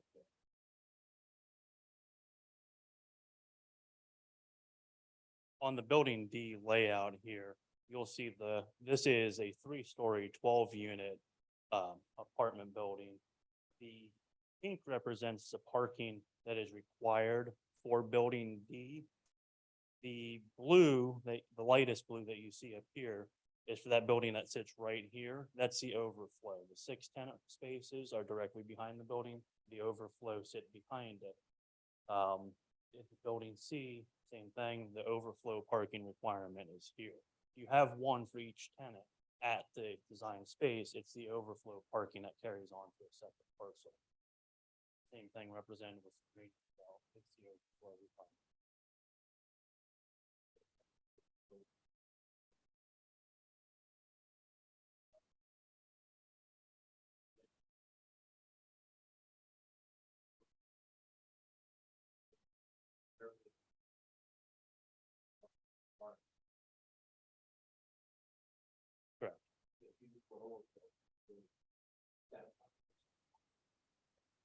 Will they be dedicated, those overflow? Okay, so let's say building, whatever you name the building.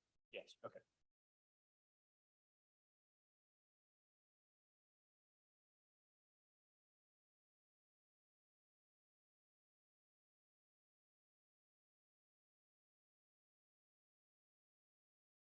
LD 111 is a typical exterior rendering for the three buildings.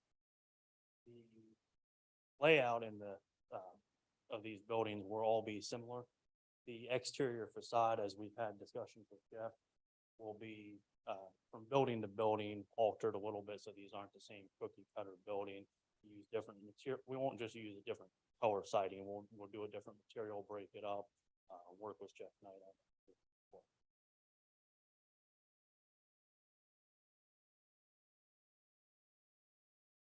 LD 113 represents the site layout for building E. This is another 12 unit with the parking in front. This has the 14 spaces plus the one handicap on site, requiring only one to be, would be located where my thumb is.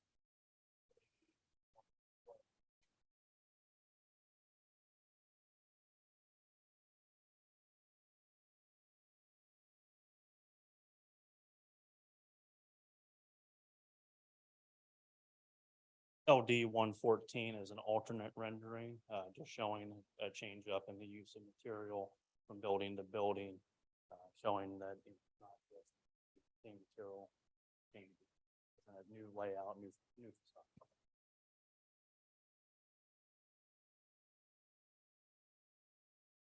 LD 116 shows buildings FNG. This is a 12-unit, three-story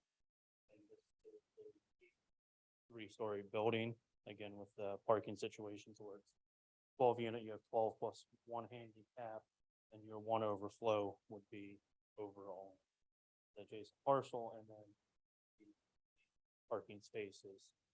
This one self.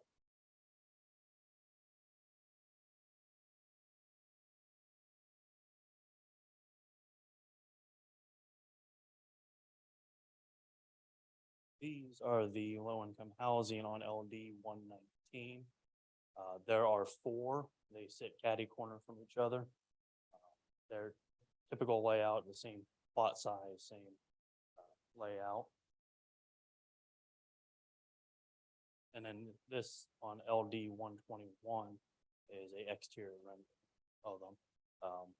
We've worked with previous projects that have a similar facade, similar layout. As you'll know, the YMCA ones they're building right now are very close to these. The concept that works in them.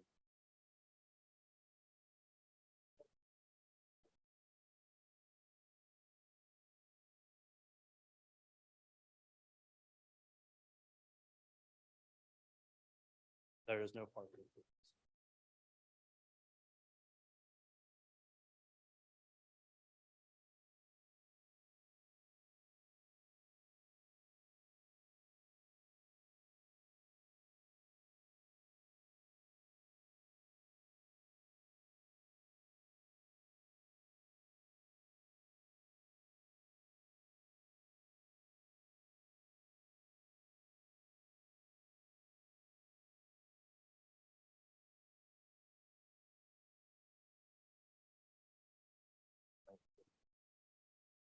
Want to walk through the relief now for each building? Yes.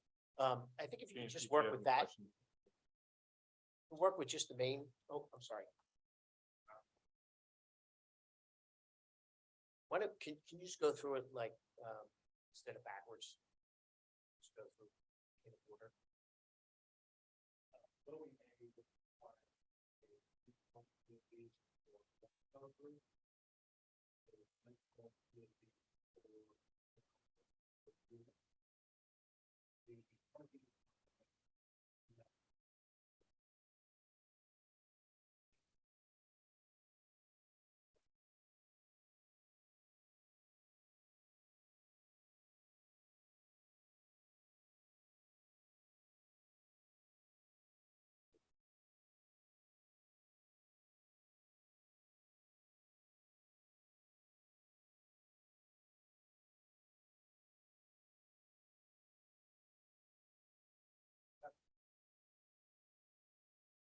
Matt, let's just walk through A again really quick. So it's a special exception for the use to have multifamily housing. In terms of the setback, how much are you requesting in relief? What is it required? Right, so that means it's basically zero, right? You'd be building right up to the lot line. Okay, and so just so we're clear, the buildings that already exist are built right to the lot line, and you'll be building right to the lot. And then in terms of the size per unit, what is permitted and what are you requesting?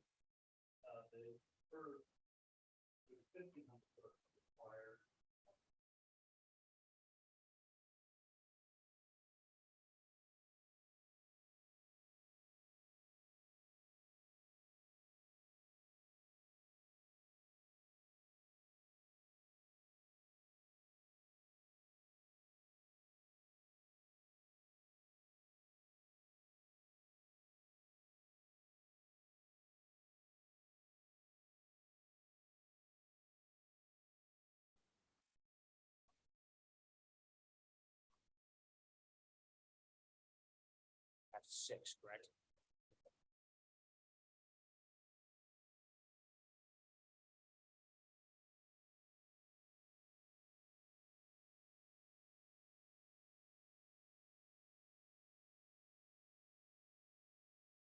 Building B, we have the special exception, correct, for multi-family. And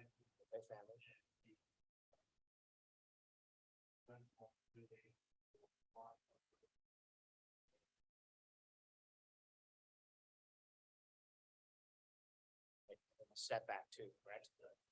But there's no parking relief required there.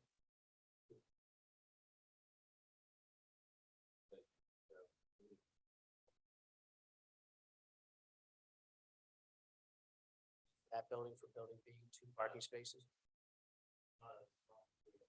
That might have been from the initial design of the project and the planning bureau's initial review back in September.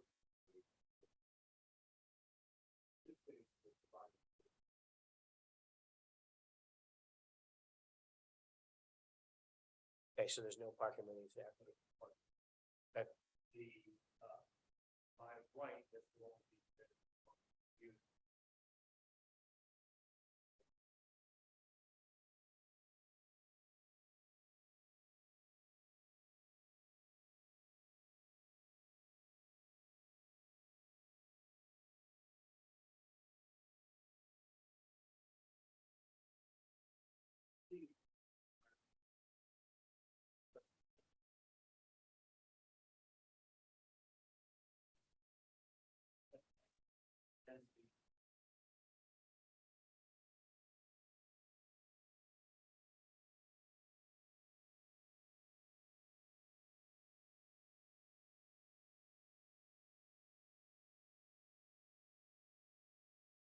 That's A, B, and C, correct?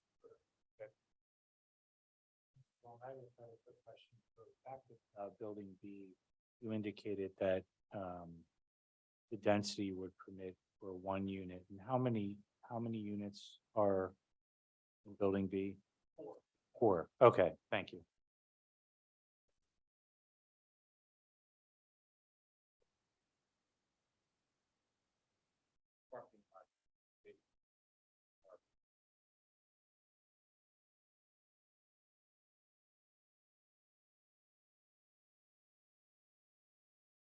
I think you're on D now.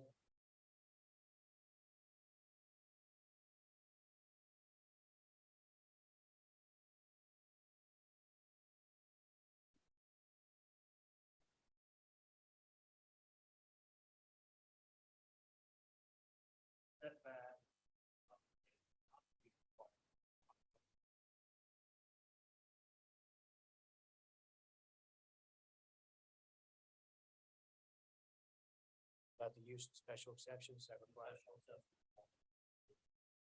and you have sufficient parking, correct?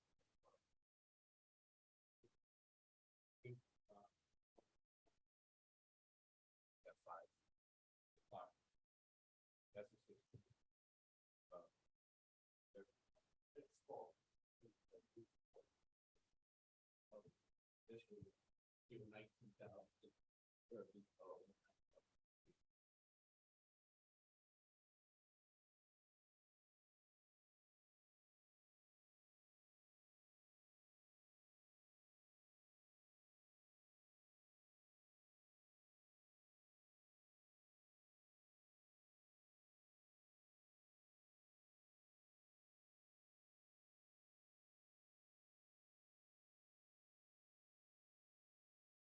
Building E require the same dimensional setback.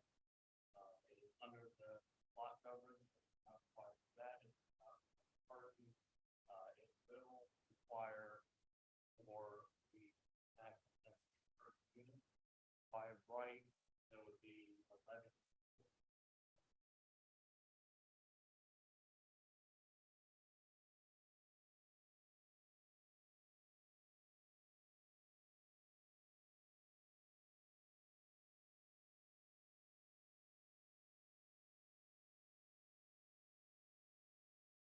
Is that one requires?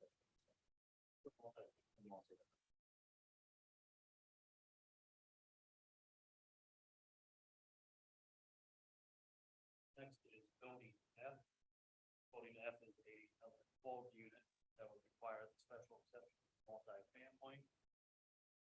It will not require for lot coverage.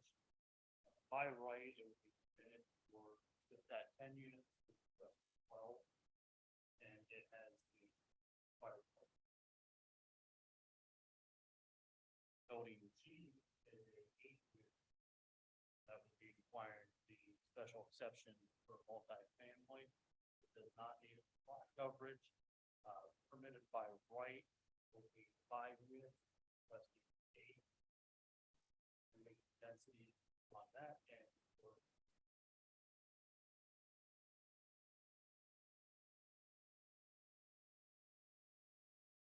And H and I are the two sets of townhomes. Matt, is that correct?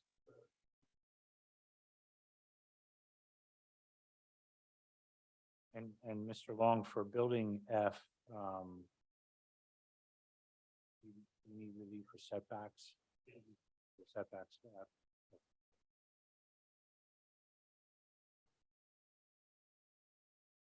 on the townhomes,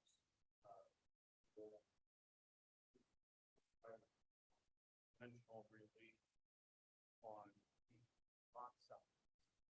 Even though the house, the newly created lots are only 12 by 40.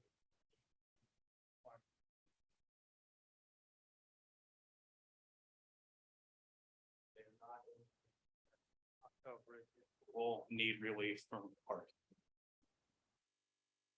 So the only relief for the townhomes is just the density The density. and setback? Correct. And I assume in that neighborhood, building up to the property line just matches with the other homes in the neighborhood? Correct. It's just so I have this straight, so for the townhomes, there's relief for the density. Setbacks. I don't believe there's actually relief for the density from the townhomes, because each of them can have one unit. I believe it's relief from the lot size. Lot size, okay, Yeah, that's lot what I size. had, okay. The lot size and setbacks, Yes, and no parking, and the relief from the off-street parking, yeah. and relief for parking. Yeah.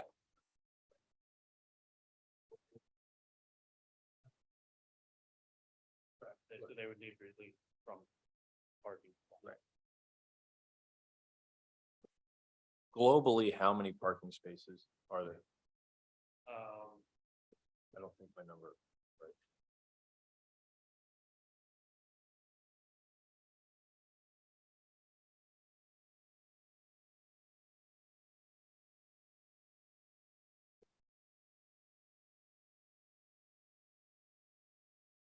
And the follow-up question is globally, how many parking spaces are? Is it 95 off-street parking spaces that we're gonna have? Is that right, that number, Matt? I'm looking, I couldn't find the.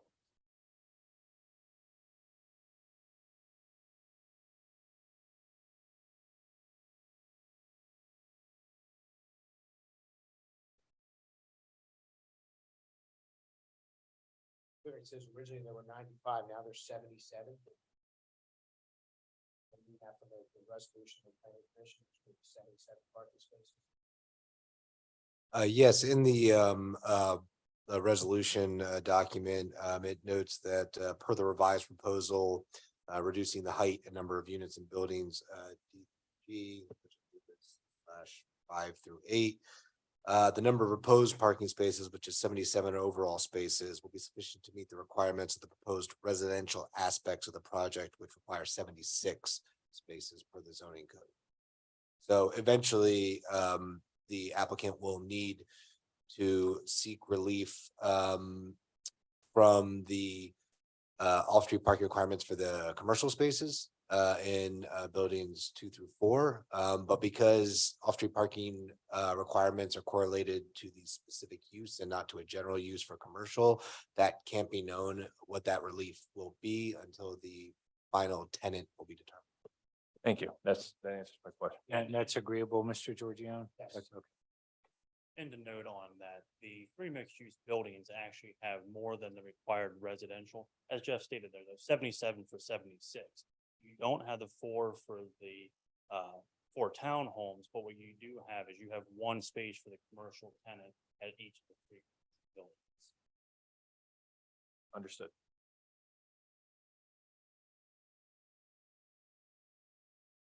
Here, All right, Matt, I know that the city has raised some issues about the history of this project. Originally being strictly a townhome development. Did you look at continuing with that potential development? We did initially, and the costs just do not add up. As I provided today, the comps with what has sold since October of 2001 through current versus the building cost in today's market. And what did you see in those comps generally? What was the price of the townhomes? The average comp is, I believe, 187,000. And what was your cost estimate to build the townhomes? With all fees applied, close to 270,000. Now, you are still building some townhomes, correct? They will be subsidized. Okay. Mr. George, not to interrupt, are you referring to the last 2 documents that you were provided to us today? Correct. Okay, let's mark those. So this one here with all the numbers, Capitol Heights Town construction cost, March cost. Let's mark that A1 applicant 1. And then it looks like several pages of comparable sales. Correct. We'll mark that as A2. And to note, each one of those is an existing build out of the previous Capitol Heights phases or similar buildings that have been updated close to. Did your cost estimates take into consideration the existing infrastructure that's available in that neighborhood? Absolutely, the removal of the abandoned service that has been on site for over 20 years. So basically, even though there has been some legacy infrastructure work there, it's your belief that infrastructure is not usable anymore? It would be my belief, along with the jurisdiction for the water authority. that they're not requiring that.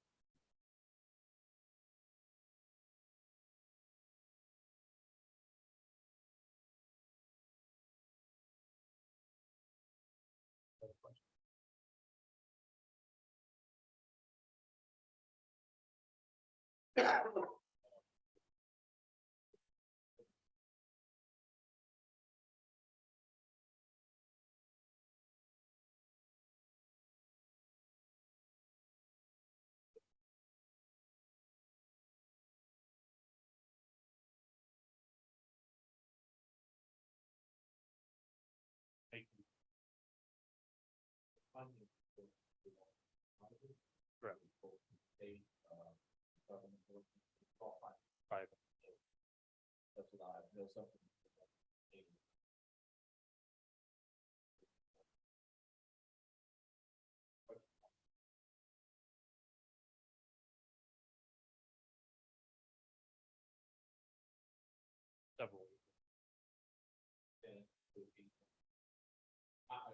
sorry, I always ask these sites for financial questions. I'm not a real estate person. With the Harris, 20 plus.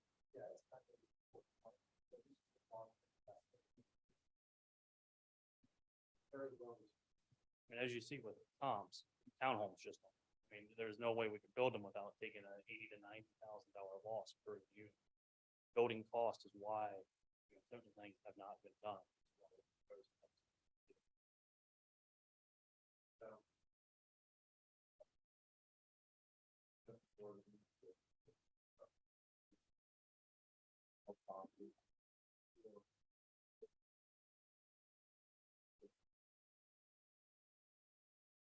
Those would be subsidies.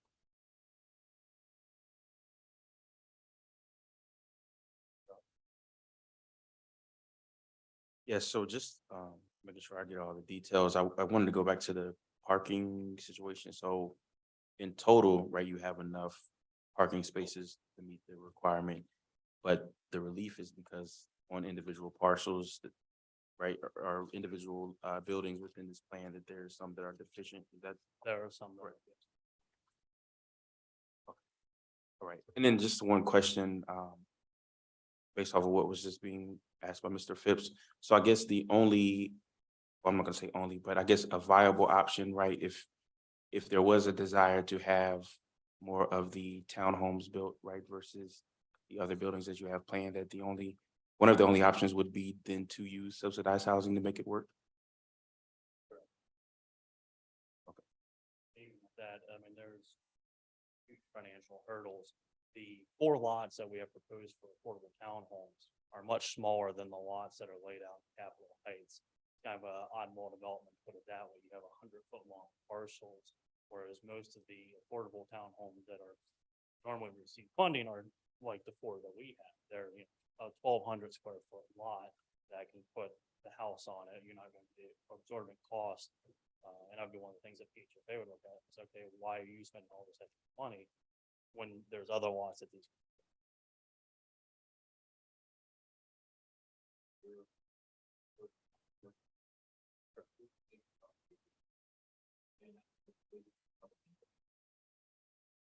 Absolutely. Less commercial space, more housing.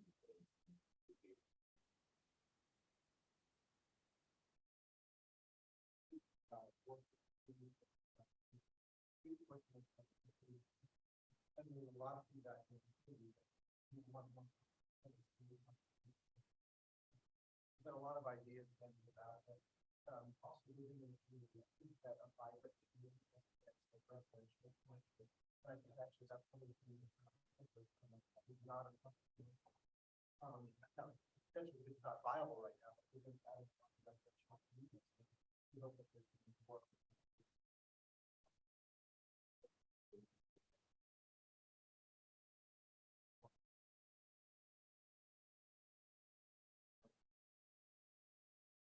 So they're, majority of these are market rate.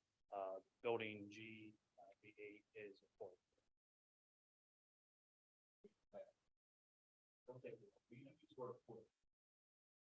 I mean, the 2-bedroom that we have now is about 1,200.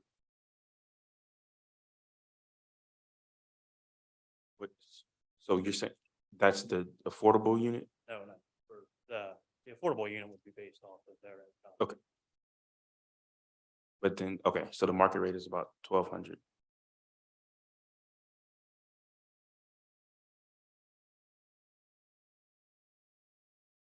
I'm looking at the, what do we call it, Exhibit A1?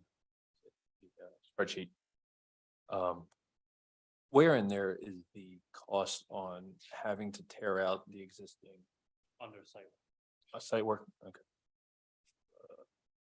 site work and, okay, that's line 5. And I guess why is that? Other than it's been in there for 30 years, but most of it's underground. So why wouldn't that? it's been exposed. Every one of those patches have been cut down.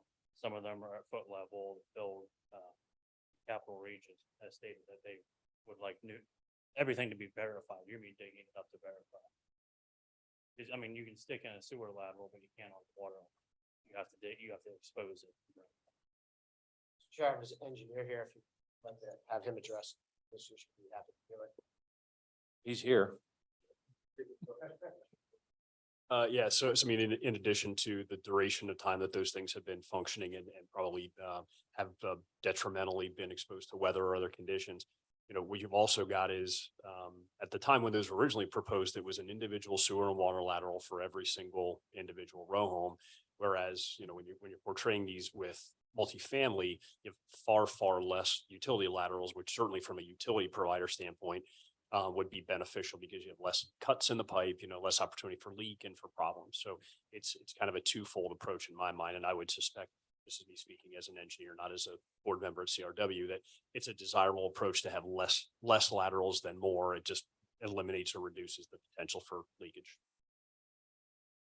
Yeah, just for the record, I'll note when this proceeding started long ago, the city formally entered their appearance to participate in these, this and the next matter.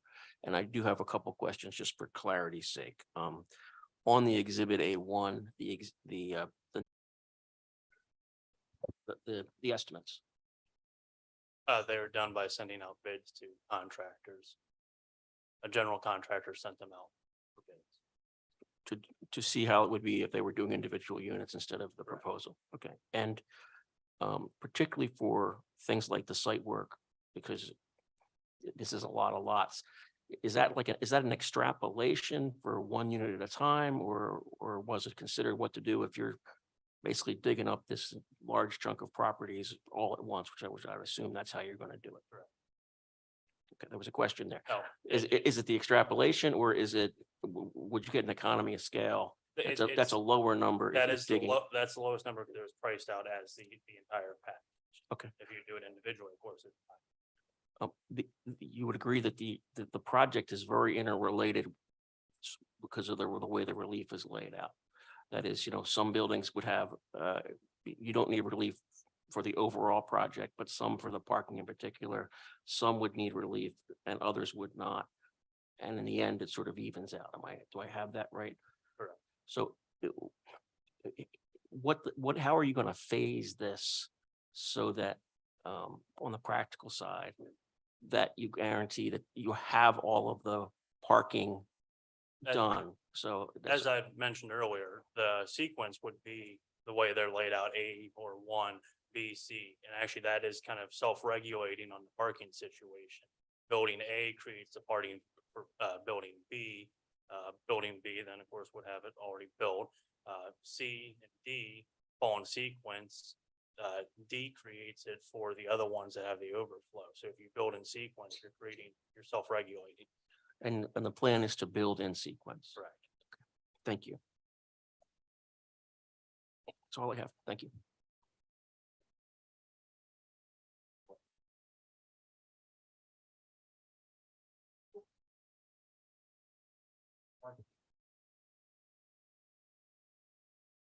The parking is dependent on that sequence, okay? And those buildings all being completed.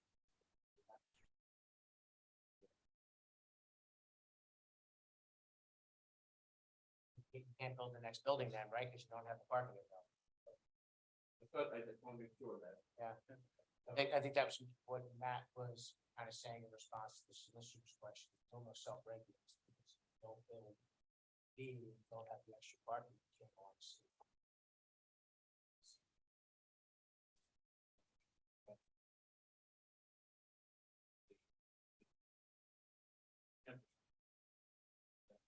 Or with laying in close to everything, or as you build the building that. As you go. If we're to do a building, say building 5, you're gonna rip all the infrastructure out on those lots. At that point, they'd be subdivided into one parcel. All of this would be. Harrisburg there. Okay, so it's no overflow into Third Street or overflow back up to Fifth Street, something.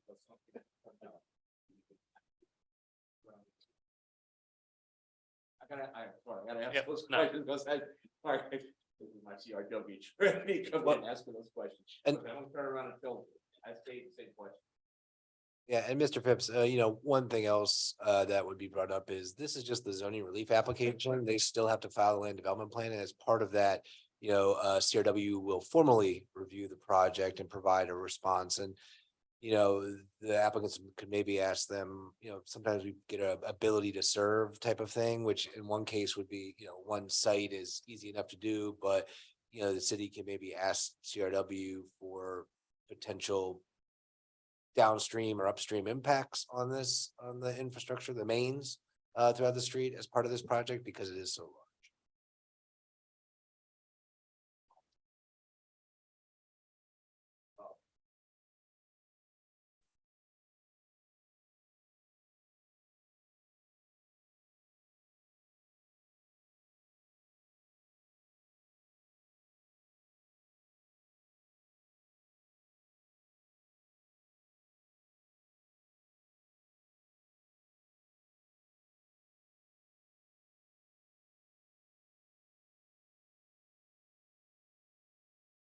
I think I'm good.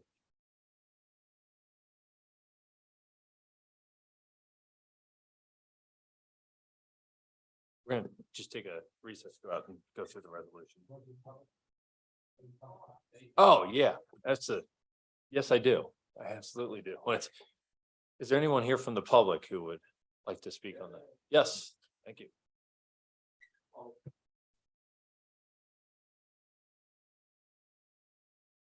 Sit out one meeting and I forget.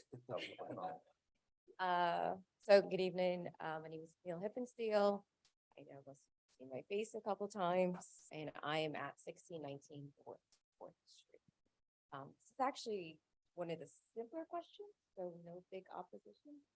Okay, so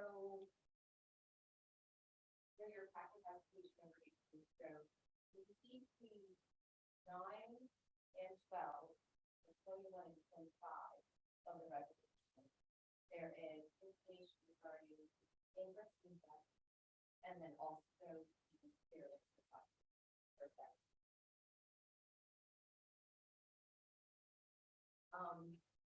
So right now, Rose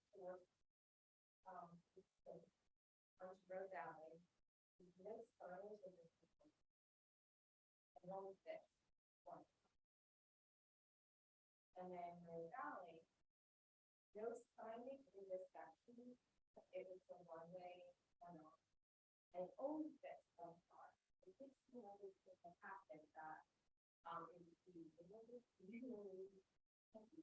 in a long day. It would not be disruptive. However, there are 14 parking spots out back. Yeah. So again, opposition, clarification. And then in building B, this part of the highway, only this part to go on to Harris, which then goes up this side. So we're ready with our neighbors coming to do the vinyl grass thing when we're past each other. We literally know that two cars going. I get that the plans have been revised, but the fact three, how are we gonna handle that? Like, will there be, because if egress and ingress, we have to stop here and buy. There be every guy stuck there, like, well, I don't know, this question, this thing, and how do we determine how we roll it out? Because we don't even know right now. And only in 14. And of course, the other neighbors in the other block, too. It's just interesting. I can probably answer that kind of, Ms. Hippensteel. So as part of the land development plan, they'll be required to provide a traffic impact study. And so that looks at things like rates of flow, the circulation patterns throughout the project. And usually ends up recommending mitigation factors such as signage to help clarify things so that you don't have people just running into each other or just kind of going buzzing all over the place. And so, I think that's a good point to bring up for the applicants ahead of, developing that kind of study to look at things that clarify and direct traffic movements for people the installation of one-way signage or, do not enter signs, for example, would be a good way to ensure smooth traffic flow throughout the project. So that might be, I don't want to speak for the applicants, but that might be something that ends up coming up at the land development plan level.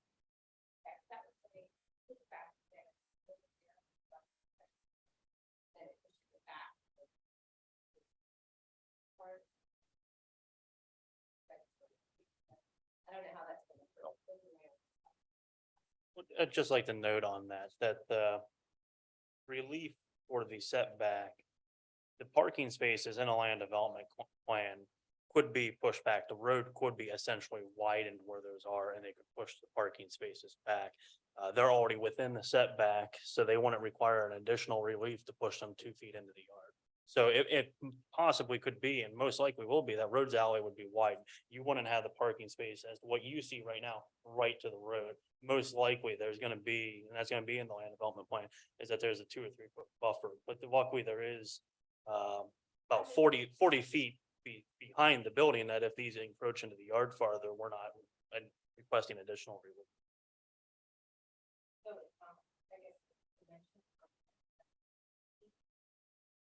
Well, it's representative off of the current site plan. Once it goes through the land development process, is when, as I said, with the traffic study and everything, I'll say, okay, you need to add 2 feet to the road to accommodate these.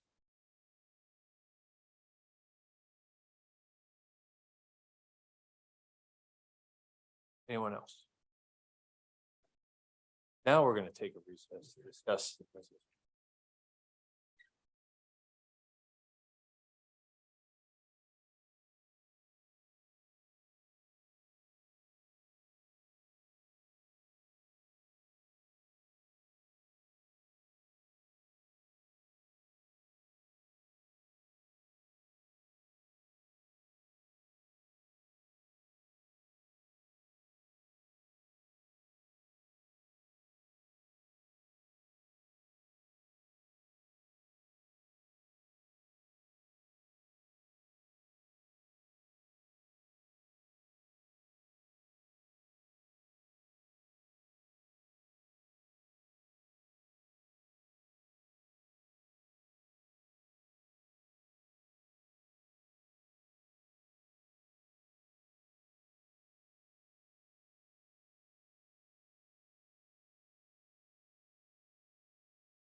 All right, hearing none.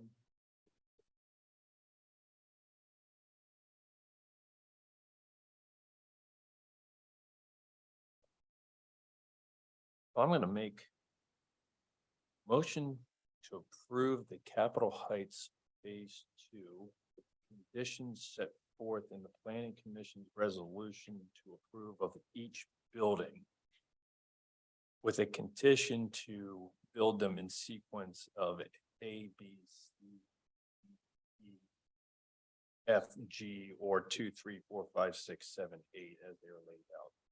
Do I have a second? Seconded by Mr. Phipps. All in favor? Aye. All opposed? Aye. As a 2-1, the motion passes. Thank you. That brings up number 2534, which is the application for Marketplace Midtown. Sure. We can take a recess if anybody needs to use the restrooms or needs a drink. And it's A1 and A2 exhibits in both of these. Comparable exhibits in both of these. Yes.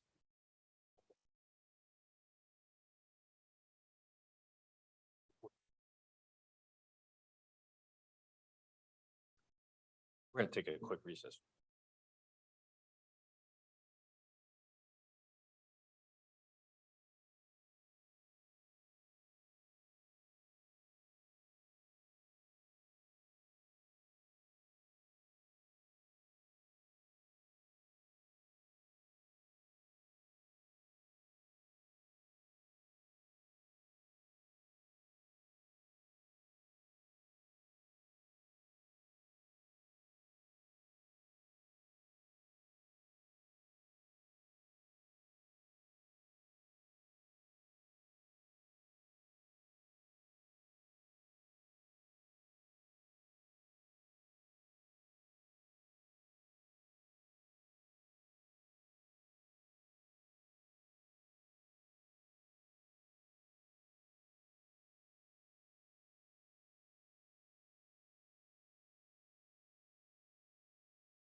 nature of this matter was published in the Patriot News on October 2nd and October 9th, 2022, and April 2nd and April 9th of 2023. Board Exhibit number 2 is the letter dated October 12th, 2022, sent from the Deputy Planning Director to the applicant, notifying the applicant of the hearing at that time. Board Exhibit number 3 is the hearing notice posting on the property in question, which was accomplished on September 22nd, 2022 and April 13th, 2023. Board Exhibit number 4 with the applicant's notification letters and certificates of mailing to required neighbors. Board Exhibit number 5 is the application narrative dated August 22nd, 2022. Board Exhibit number 6 are the site plans / floor plans for the properties in question. Board Exhibit number 7 are deeds of various properties for the purpose of establishing standing for the zoning relief sought. Board Exhibit number 8 is the Planning Bureau case report with a submission date of August 10, 2022. Board Exhibit number 9 is the Planning Bureau project brief. Board Exhibit number 10 is the City of Harrisburg Planning Commission resolution dated October 5th, 2022. Board Exhibit number 11 are revised site plans / floor plans dated July 29, 2022. Board Exhibit number 12 is an email from Joshua Kessler regarding ownership of properties and consenting to the application. Board Exhibit number 13 is an updated narrative. Board Exhibit number 14 are updated plans dated December 12th, 2022.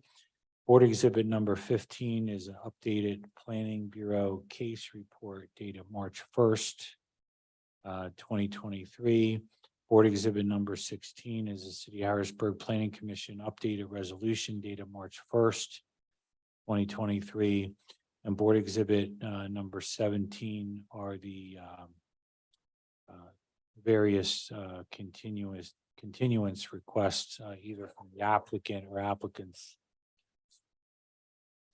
So I have Board Exhibits number 1 through 17. Thank you. I'm going to make a note that the zoning administrator and the applicant, who's the same applicant from the last case, are both still sworn in.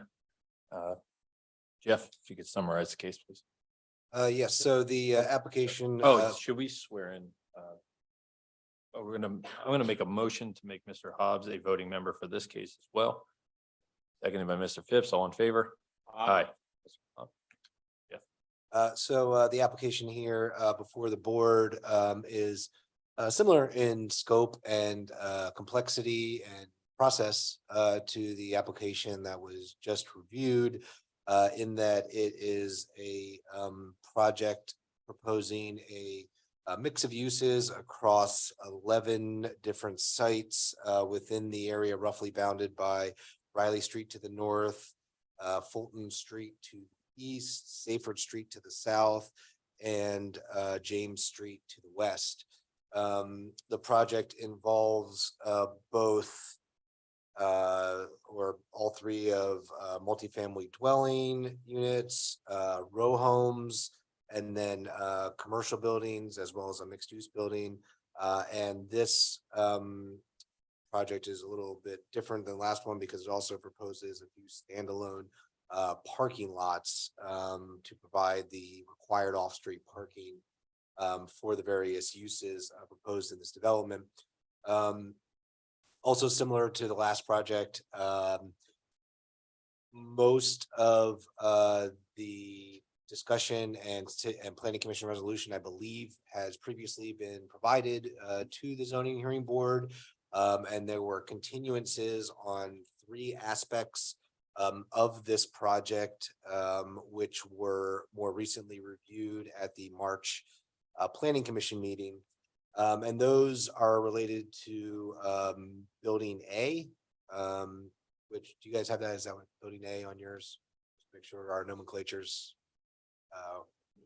or is it one? Okay, building A or one. And then a small parking lot just to the north of that, the corner of Calder and Marion Street, and then the large standalone lot at the corner of William Street and Calder Street.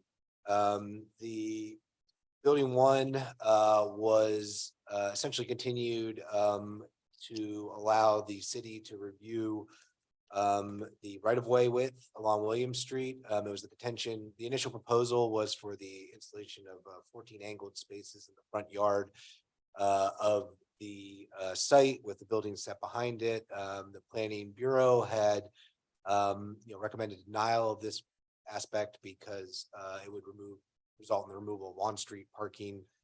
Partially, that was the reason. And so in their initial review of the case back in October, the Planning Commission had stated, if research determined that the cartway was wide enough to accommodate both a travel lane and a parking lane, that this aspect of the project could be kind of revisited. And then they recommended formal continuances for the parking lot at the corner of Calder Street and Marion Street, and the larger 42 space parking lot. In follow-up discussions with the applicant, and you see this in the plan set, the more revised plan set from December of 2022, they have provided an alternative that addresses both building one and the parking lot just to the north of that. And specifically that as an alternative to the 14 space parking lot on building A with a 4 space parking lot just to the north, they would remove the front yard parking from building A or building one, with the trade-off being that the initially proposed 8 space parking lot just to the north of that would be approved with an additional curb cut. So that was one of the reasons that the Planning Bureau had initially recommended 4 space parking lot there, because there was already a curb cut just to the east to provide access through the interior of the block. And then the Planning Commission further wanted to continue the larger parking lot to, I believe, address some of the site design criteria, such as having the landscape screening, ensuring that the 2 parking lots could be combined and maintain the required driveway aisles and parking space sizes. And then again, the landscape screening for that use.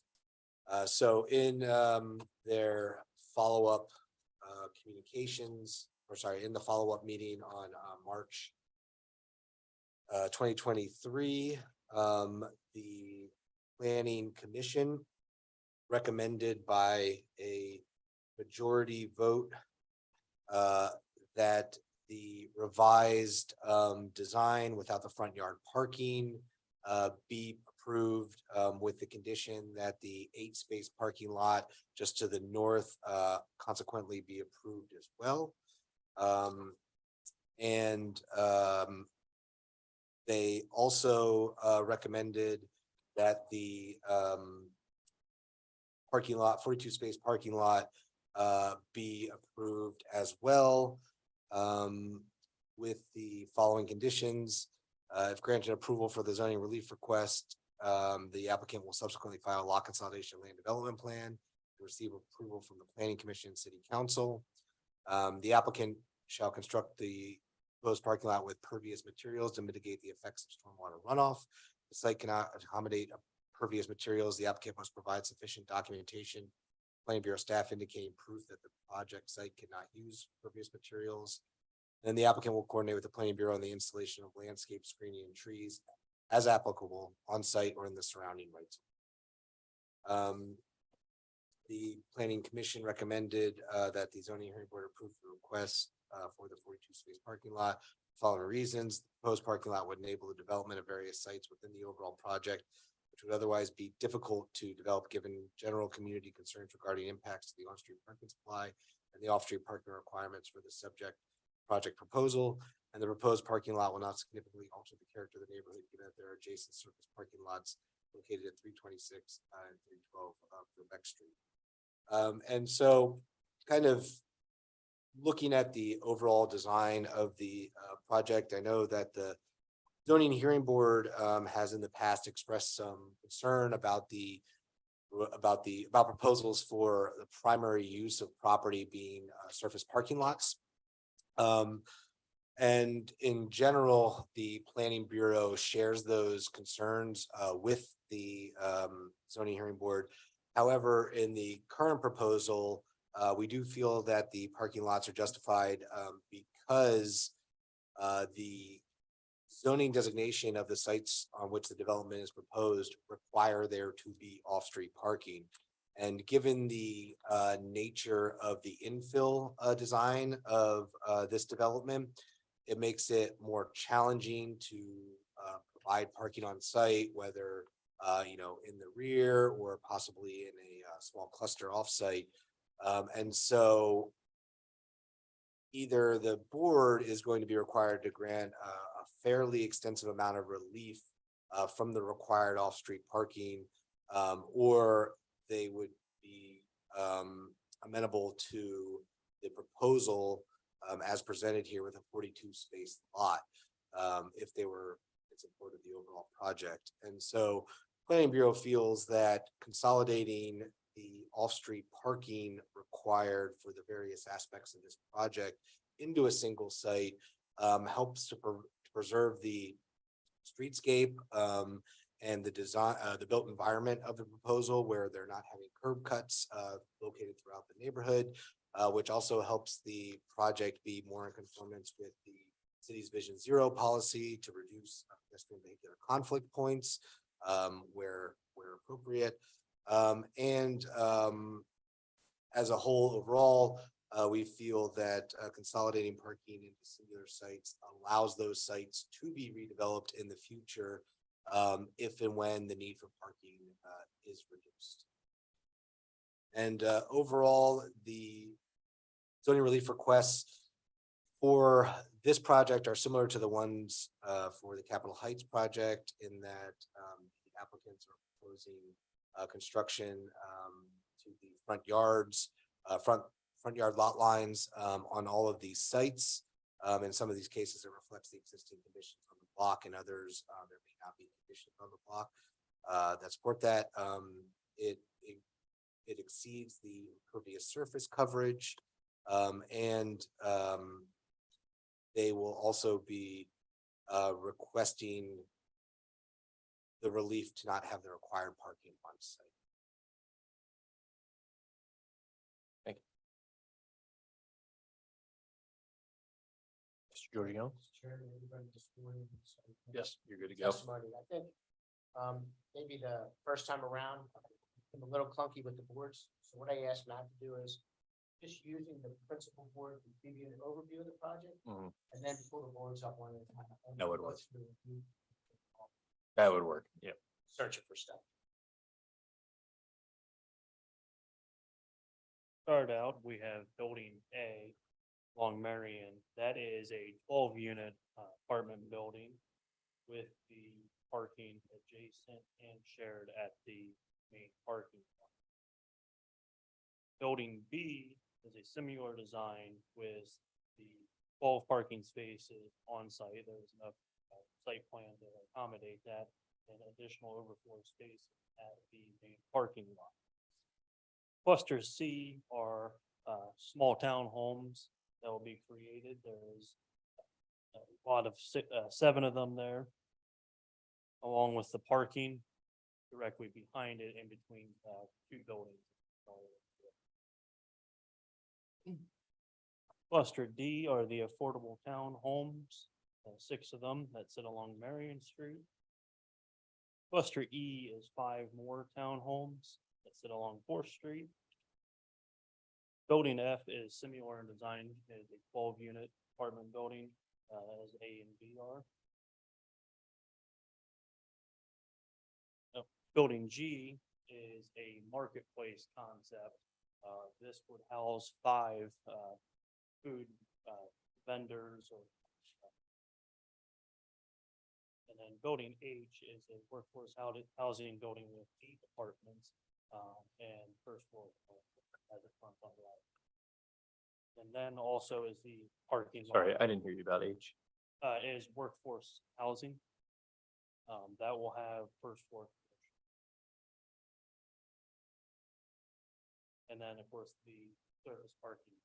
And I'd like to note on that, the original, hold up in the first planning commission here was we had a proposed additional curb cut and there was 2 more spaces. It was a ingress added within the larger parking lot, to eliminate that curb. But it still accommodates parking.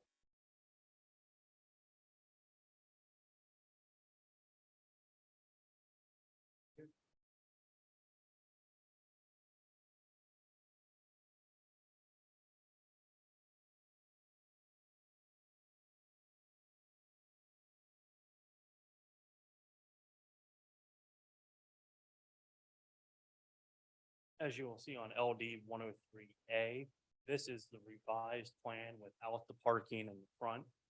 Parking as shown will be provided at the space next to it, and the larger parking lot will be seeking relief for the front yard setback, side yard setback.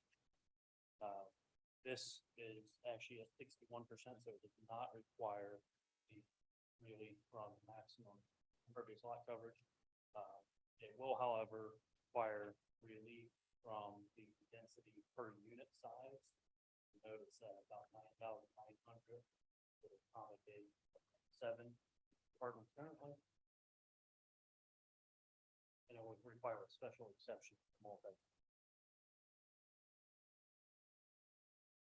I'm I don't sorry, have that. could you go through that again? This is building 1 or A. Building 1 or A. Okay. That's what, LD 10.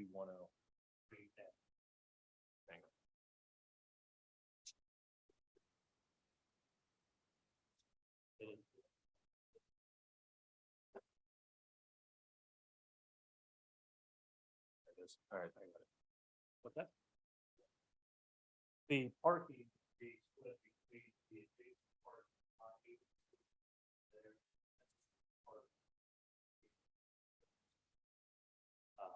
One of the things when originally meeting, we had, I believe, almost 6 public meetings to go over the parking, and that Jeff detailed it pretty well there. The general was it's better that we have 1 service parking lot that and even building now, you don't have the space to put the parking. So you can rely on parking. The homeowner.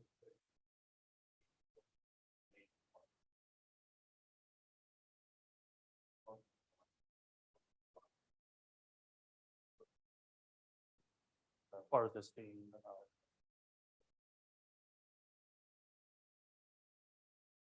on building A or building 1, it's the 12 unit.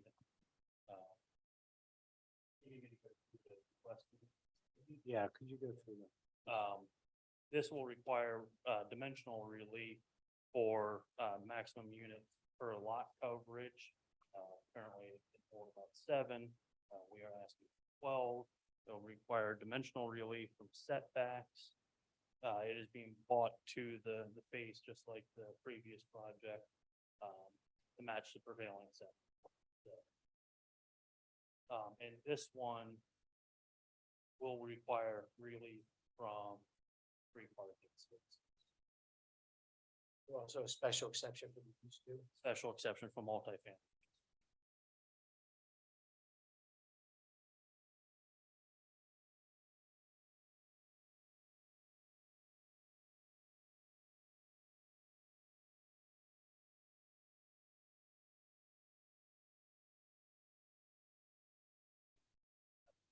Of what the building would look like would be LD 107 as with the parking.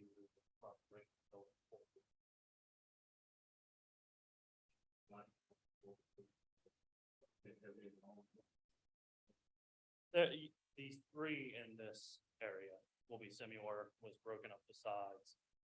The layout's a little different than Capitol Heights. The front facades and moved, these buildings are a little longer, elongated.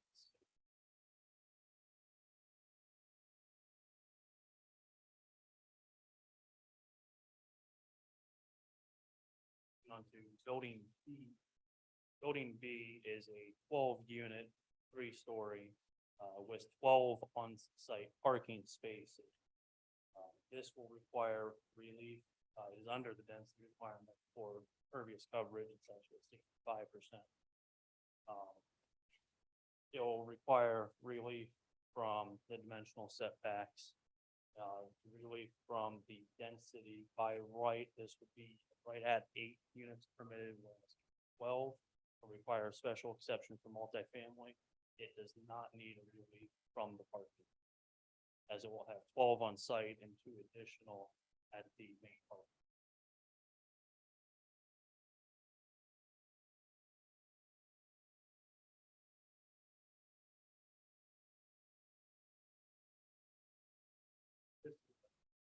Conceptual floor plan, fire escape deck area, and 2 bedrooms.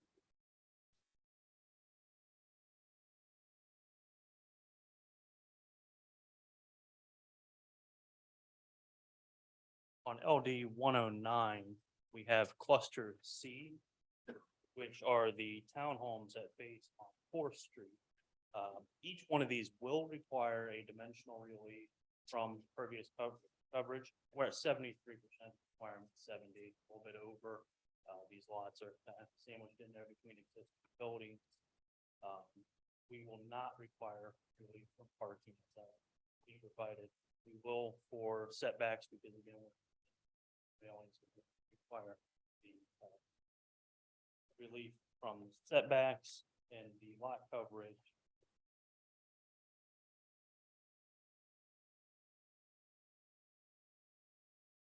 This is the exterior rendering. These are 2-story townhomes brought to a more modern than the existing market close development. You know, some of that was built in the 80s, built in the 90s, some in the early 2000s, changed a little bit up to date with that.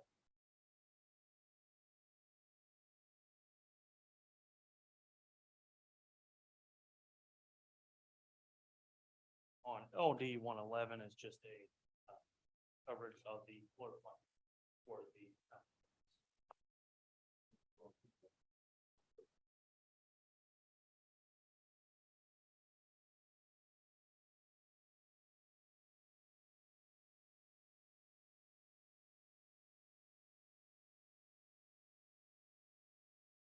I apologize. LD 112 represents the affordable townhomes along Marion.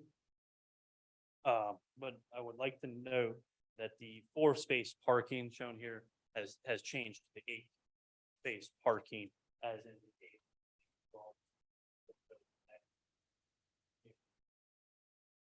That these parking spaces would be at the parking.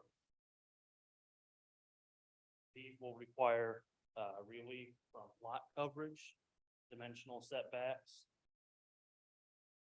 And just to clarify, Jeff, we would not need, stated previously, we would not need relief from lot coverage for the building because it's just one single use. For the density, yes.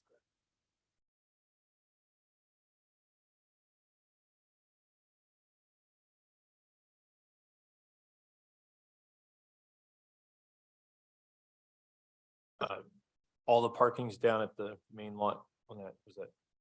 Correct.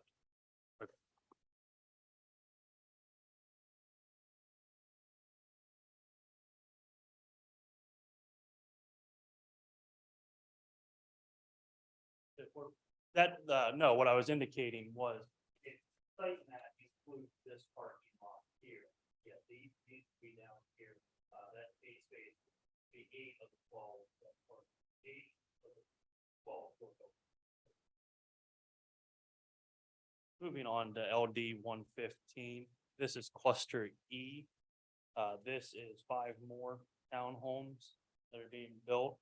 They will require dimensional relief from the lot coverage along with your dimensional relief for setbacks. They have the parking provided.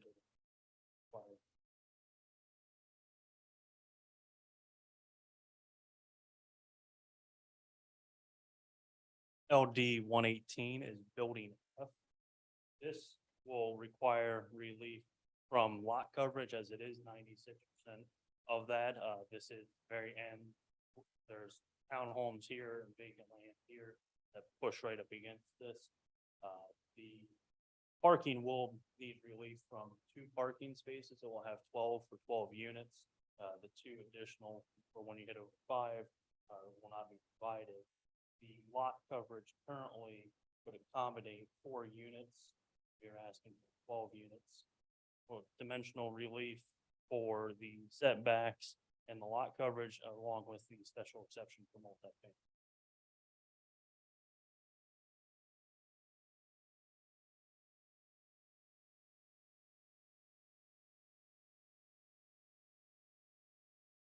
On LD 122, I'm going to start with the exterior rendering, to get a better idea of the concept.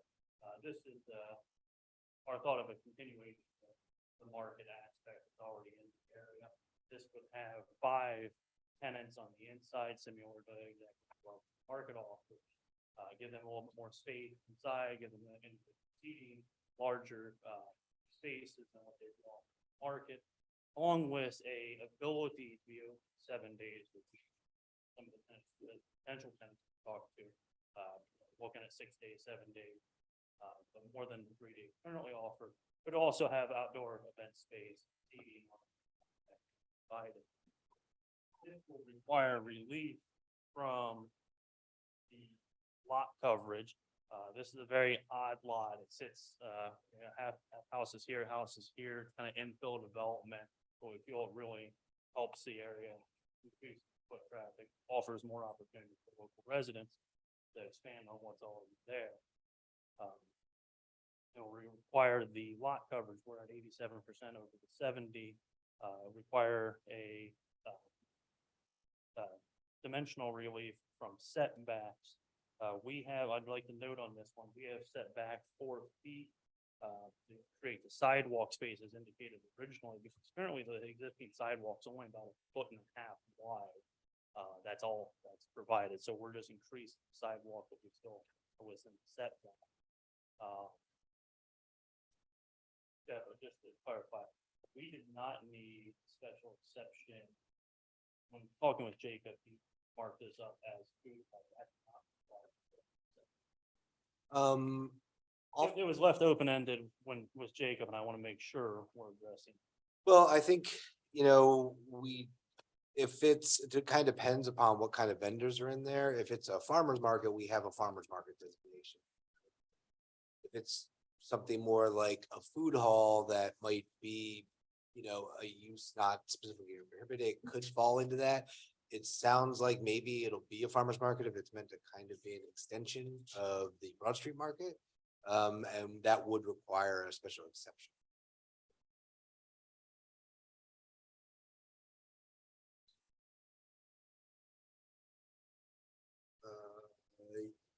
That would actually, sorry, it would require a variance for that, but again, it kind of depends what the tenants are. If the tenants are prepared food businesses, it might be a restaurant.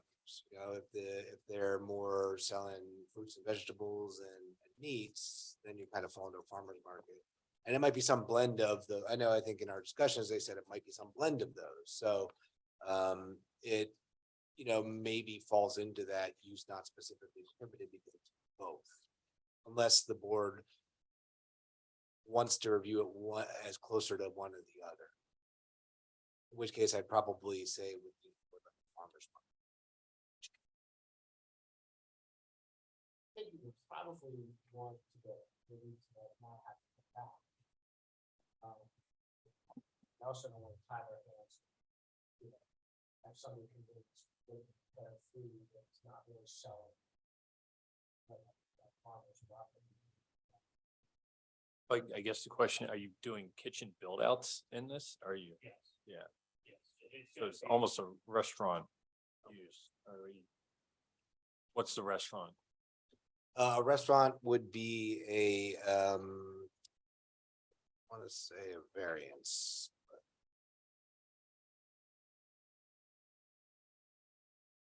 A restaurant would be a variance, yes. The RM district. Variance for.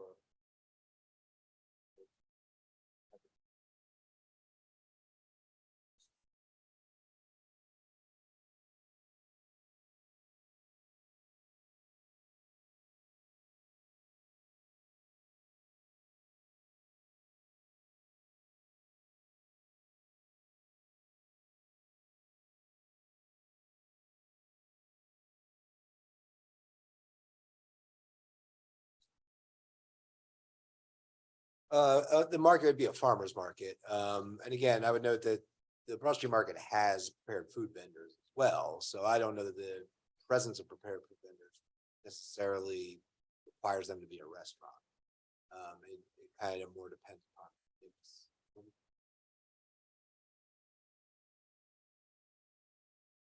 Pardon me?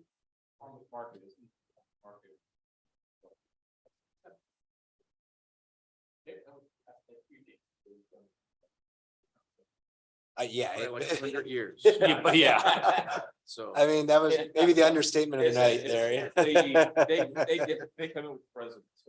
Yeah. So yeah, I mean, it's the Broad Street Market is kind of like the Broad Street Market. It's like its own thing. So. Is this that freestanding community place? So I think. In the resolution on, I guess it's probably page 4, we note that that there's a special exception request for building G as a use not specifically prohibited. It's a food hall use. Again, when you're looking through the zoning code, it seems to kind of fall in between maybe several uses, at least restaurant and farmer's market. And so it's kind of an amalgam of, and there'll be like a.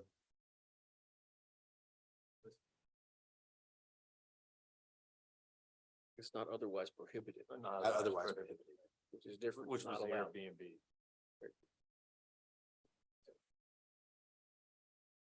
As opposed to that, where I think the board's concerns were, having a standard of regulations across multiple different codes to address something like that. I think you would have something like this. You're having health inspections for food service regardless. You have assembly requirements from like a fire code perspective. Could I ask just what your position is on it? I just put it in oddly question.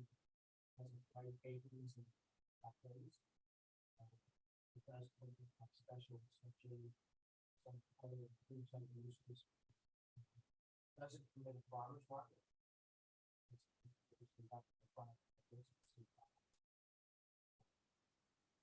Restaurant will be coming to those.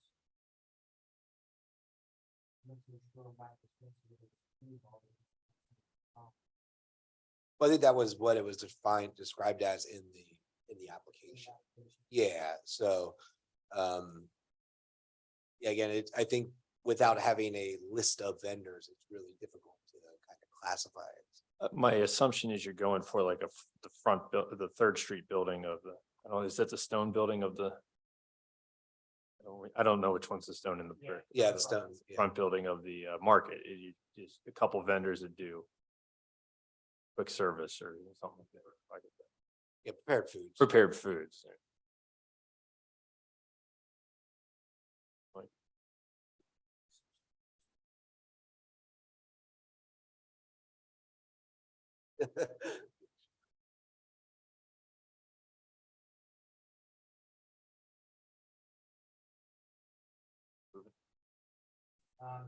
Way it's written. Because again, The way the resolutions. I think one of the other things is, there might even be a retail, aspect in there. I don't know if they know that they're including that within that. So again, it kind of falls into that. It could be any one of these things. It could be because it's that combination of various uses. Be to fall within that, not specific. Could I make a recommendation and request a stipulation simply that leave it as it is? And you're on notice that if the use, because your vendors change, just like anything else you're doing, you would have to come back anyway. That's true, But you because in the don't have last- the contracts for the people yet. You don't know who's gonna pay the bill. So I think, you know, I don't think you want to lock it in too much because, Right. you know, it's gonna tie everybody's hands. So we'll make the first step. City.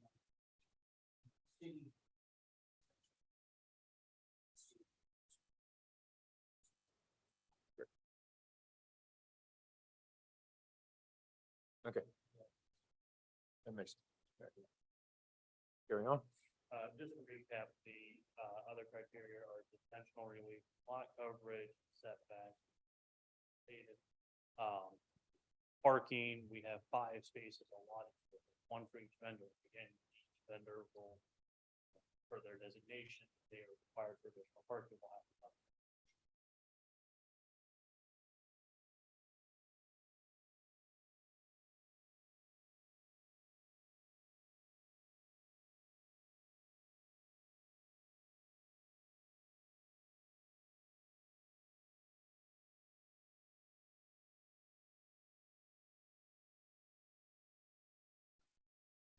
One, four, building H. Building H is a 8 units, 4 apartments on the second floor, 4 apartments on the third floor, and first floor commercial. Workforce housing. The parking provided meets the criteria for the residential aspect. The commercial, of course, would have to come back.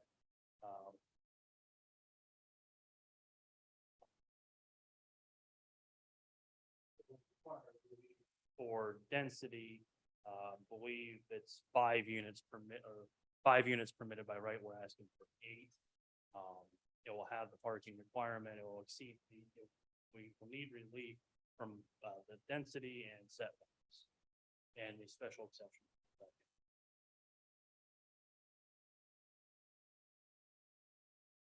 Lastly, we have the overview of the park. As previously noted, there was a curb cut shown here. We removed that, lost 2 spaces, but it allows for one last curb cut, more green space and the plant screen the whole way through. One thing that was noted on this as well was currently there's about 8 feet of right of way there. And one of the things was plant screening. Our concern initially was that there wouldn't be the room for plant screening. The sidewalk sits about 3.5 to 4 feet wide, depending on where you're at. And then there is 4 feet of grass. So we kind of indicated that and updated on the plan. And within the right of way, there was room.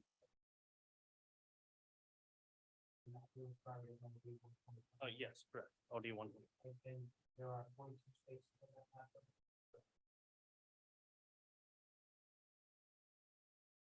I don't think you have it. I was looking at LD 127, which is the layout for the workforce housing. That was the, yeah. Color coded one, typical floor plan. Right. Oh, yes. Just, are those all studio apartments? Is it? No, they're 1 bedroom, 2. Okay, they just are squares on the. Yeah, okay. Correct. Correct.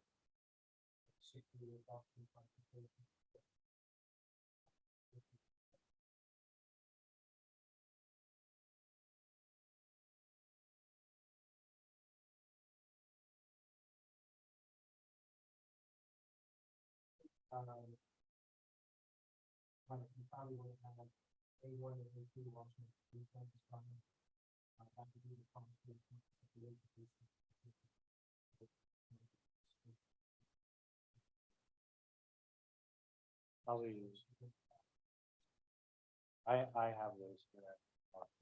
That's probably for the back.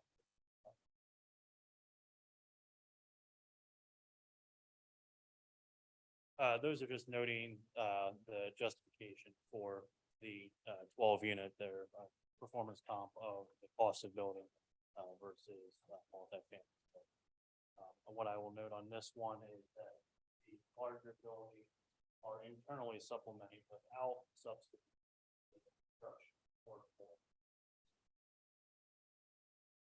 Matt, just so we're clear, based on the.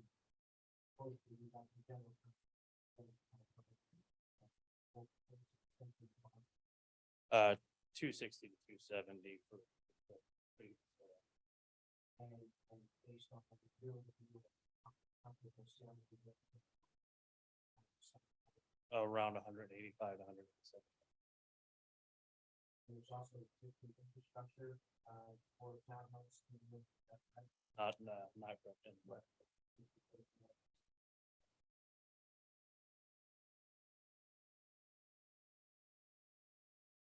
To follow up on that, that would bring the site work down a little bit And or yeah, so somewhat. one of the things that we have the ability to do here is these are the ones where we're designing townhomes on it are much better fit for townhomes. They're smaller lots. They're consistent with what's already built. They're not the gigantic oversized lots. That gives us the ability to match it there. And also, one of the different stuff, you have 3-story, 3-4 bedrooms, half the height. Whereas a marketplace or 2-3 bedrooms, smaller house. Gives us the ability to increase and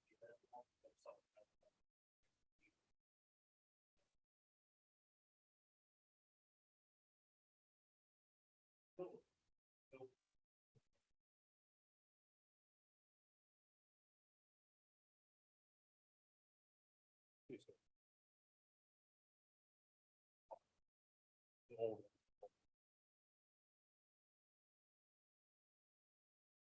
2 and 3 bedrooms.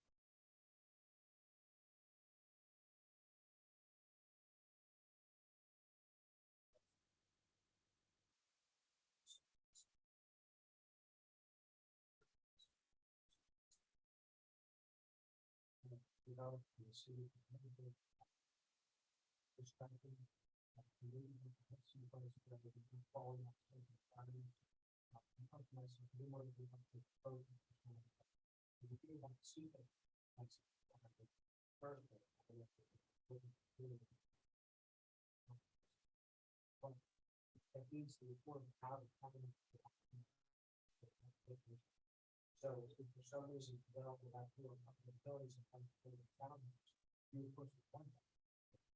So I think if we use some discretion, then you come and see what sequence. Not to impact negatively.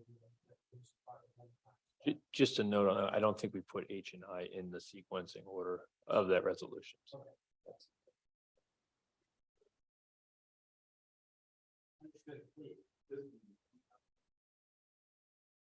well,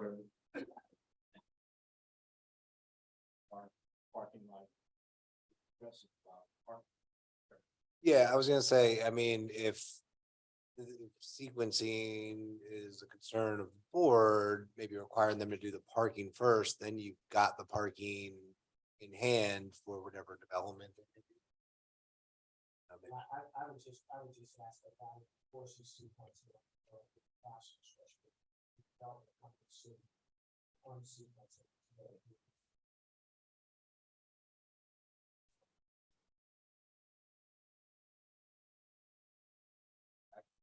Parking first. So basically, this must put all the everything else.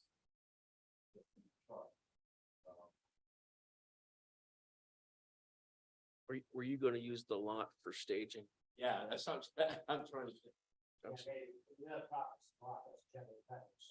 can think about building. Yeah, so that building has enough parking, so they might say, we're gonna start with B because we have enough parking here. And start that building, and then they might not want to go to something other than still.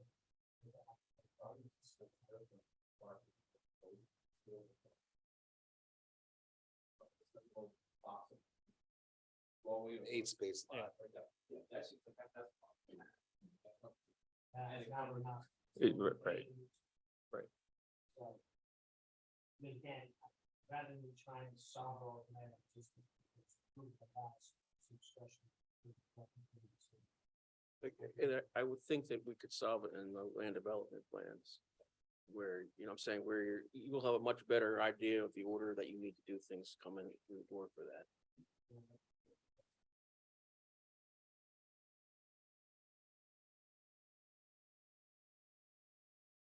So if the board wanted to do sequencing, perhaps they can condition it. But as otherwise provided by city council with approval of the land development plan. And do it that way.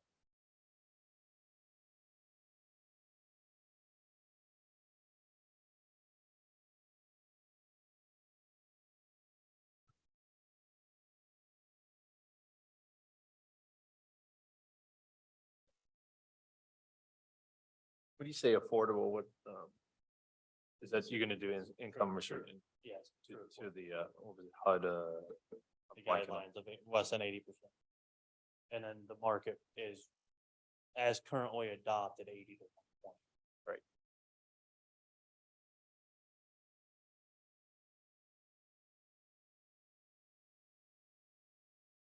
Let me find it.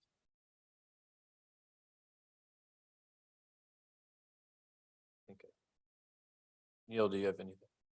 No, with no other questions.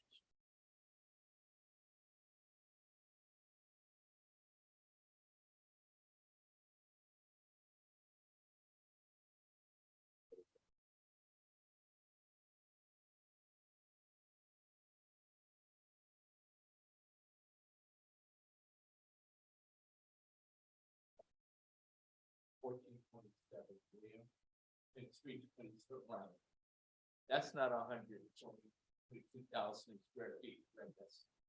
Which one? Sorry. Okay. Probably not I don't think any of the buildings are. Yeah, I didn't 120,000 think so. square. Yeah, I just want to make sure. Because It's gonna be very tall.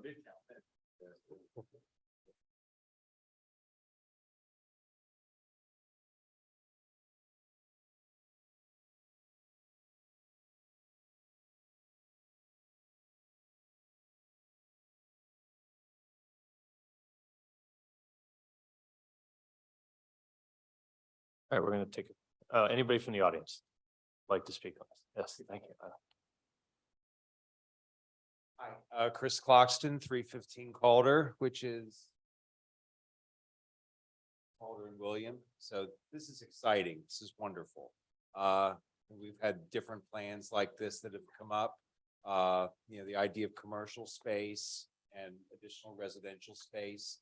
So I just want to say this is very good. So, thank you.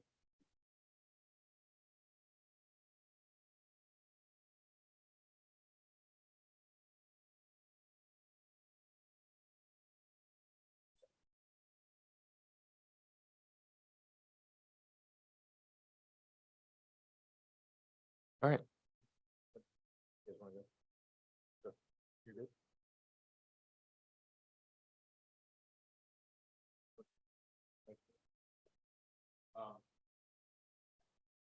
Make a motion that we accept the document with the adjustments made by the planning bureau. Agreeable with you? Oh, not planning bureau, yeah, planning bureau and a planning board. Okay, yeah, that's okay. Okay, so I'll make that motion. I'll second it.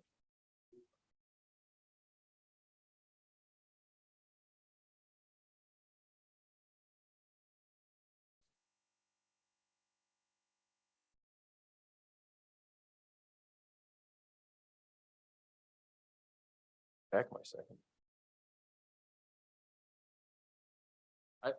Yes. Okay, with an addendum that the sequence is approved by city council and the land development plan. Okay. Yep. So your motion is to approve marketplace project with all the conditions set forth in the resolution of planning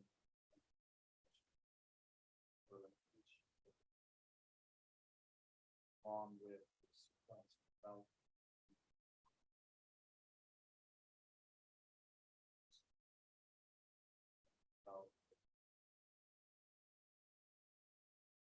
And with regards to any commercial use, it's not permitted by right, then relative to that.